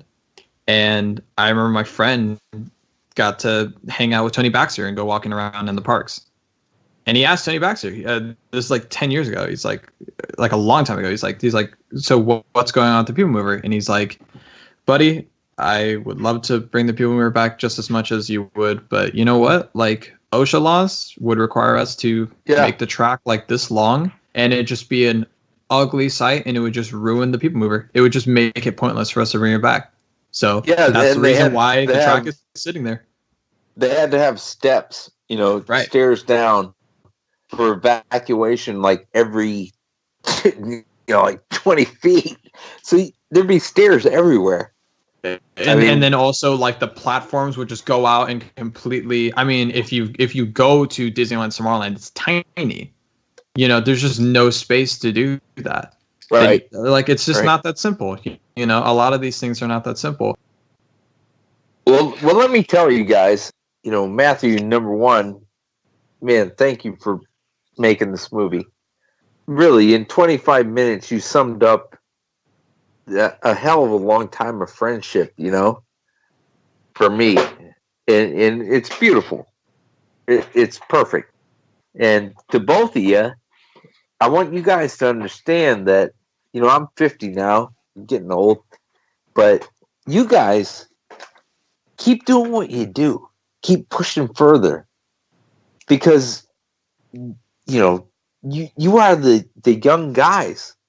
You have to do this. You have to go after the things you're interested in and explore. I think that's very important, I tell my son that all the time, like, don't fall in line and just think, oh, I can't do this. I can't talk about this. I can't, explore these things. Just go do it. Words to live by. Yeah, I mean, that's probably the only advice I could ever give anybody is, pretty much it's your life. So if you're interested in something, goddamn, go after it. Go after it heavy. And I'm definitely gonna live that. I see so many people, I guess young people or whatever, but even people my age, they just give up. They're not interested in anything. And that was the difference between them and me and Ed, is that Ed and I were like, yeah, we can do this. We can, we just did it. We didn't really think about it. And everybody always goes, oh man, I wish I could would have lived you guys' lives, and been with you on these adventures. I look at them and I say, you didn't do it. You could have, but you didn't do it. Be passionate about something. Yeah, exactly.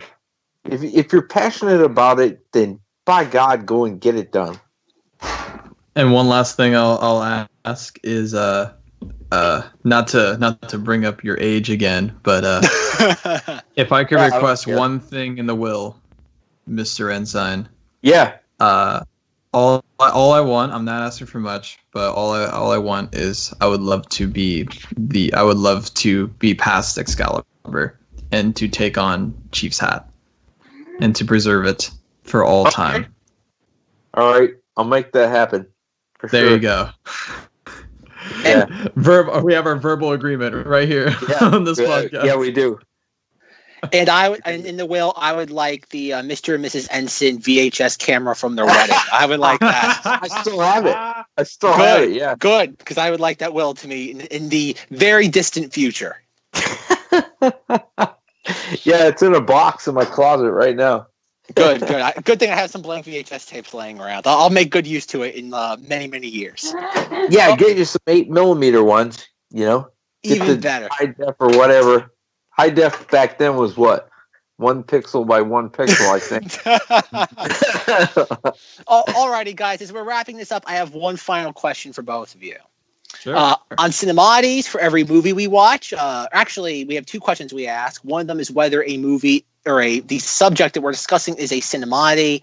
Considering that my co-host Rob isn't here, we will save that discussion for next time he's available. But the second question is, what snack do we eat while we're watching said Cinemoddity? So I have to ask both of you, what would be the ideal snack, meal, food item that you would eat while watching this?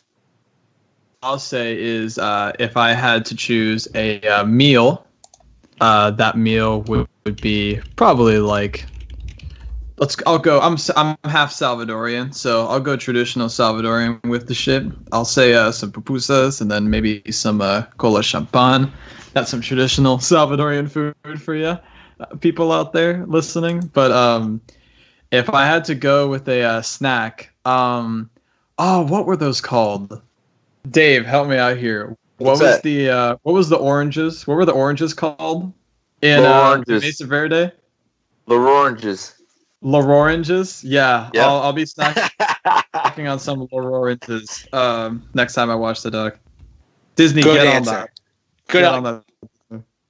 I think I'll have a snack of Pabst Blue Ribbon. Okay. And French fries with mayonnaise. That's it. Mayonnaise. That took an interesting left turn. So I do want some mayonnaise dip the with fries into the mayonnaise, or are they lathered in it? Yeah. Cooked in it? On the side. No, I don't slather it. No. I go ahead and dip it in there. Oh gosh. Yeah, that's how I like it. But Pabst Blue Ribbon, because it reminds me of my dad growing up in Ohio, or when I was a kid in Ohio, and that was their beer, man. They were like, "Whoa, Bush!" But yeah, Oh man, what a fantastic way to end this 3-hour plus. Yeah, discussion. isn't that great? Mayonnaise and French fries. I like it. yeah. Oh boy, never change, Oh, Dave. Lord. Promise me you'll never change. Oh no, hell, it's too late now. Alrighty, I'd like to thank both Matthew and Dave for coming on. You know what, this conversation's already paid for itself at least 3 times in the knowledge I have going forward. Thank you so much for coming on. I know I watched the video, and within an hour of finishing it, I'm like, God damn it, I have to contact these guys. And thank you, Matthew, for arranging Dave for coming on. Dave, you probably don't know this. I asked because first I didn't want Matthew to think that I wanted to kind of suck some of the air out of his movie. So I said, oh, would you mind if I contacted Dave to see if we could have you both on? And next thing I know, within like 15 minutes, he's like, I don't know, he's really busy. And like 3 minutes later, he's in. What time should we do this? Yep. So thank you both for doing this. It really does mean the world. Like I've said, some people don't want to come on because they have nothing to gain. Out of the 3 of us, I have to say Cinemmodities is probably the smallest thing of everybody's enterprises they're currently involved with. So it does mean a lot when the big people come and talk to the nerds at the nerd table. And thank you for, we're still, I know there was another podcast that I was going to get mentioned on, and for 2 weeks it's been delayed, and it's been killing me because it's like my top 3 favorite podcasts. But in that time, I've spent a lot of time listening to Cinemoddities, and no, thank you so much. I'm so sorry for thank you. listening to Cinemodities. First come, first serve, man. Great. Well, thank you so much, both of you. And to everybody, once again, please check out Matthew's video. It will be linked in the show notes. Chances are it's the title of this episode. Type it into YouTube. It's free. At this point, nobody's making money on it because of some nudity and swearing. But check it out all the same. Yep. And I'll be sure to include my Venmo so you guys can send me some tips. Even better, but not Patreon because that's not yet available. Not yet. Not yet. Soon. But soon. Yeah, it should be. There we go. And check out Mesa Verde Times to see everything that Dave and Chief did over their exploits. I think it's worth noting that Mesa Verde Times turns 10 years old this March? Yeah. Yeah, it does. Wow. Really? So, yeah, and our Adventures in Horizons 20 years ago. Yeah. So, show up to the party late. You'll learn something, and you'll be optimistic about the future when you're done. Hell yeah. Remember, Definitely. folks, if you can dream it, you can do it.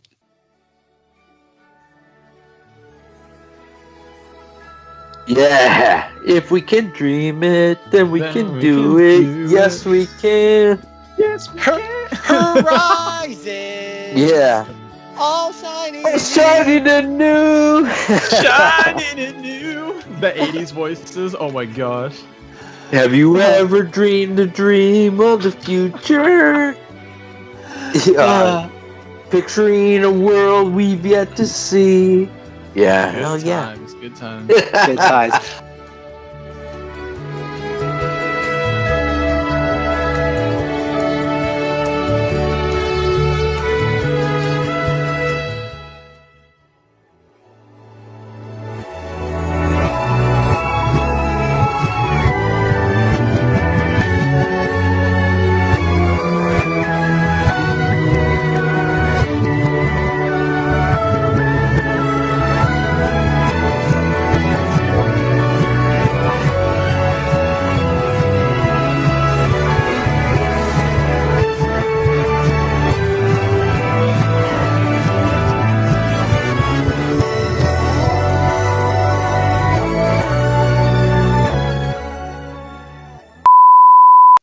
Sorry about that, fellows. Skype died on me. Oh no! When I started speaking. So I am back. Hello. Oh, good. I didn't even notice that you disappeared. So, I mean that in the positive way possible. So, no so sorry for interrupting now. Continue with what you were talking about. I'm going to actually use the bathroom. So, I was just saying that really I edited the whole documentary myself on my. I was using the Commodore 64. No, I'm just kidding. Oh man, he's taking credit for it, folks.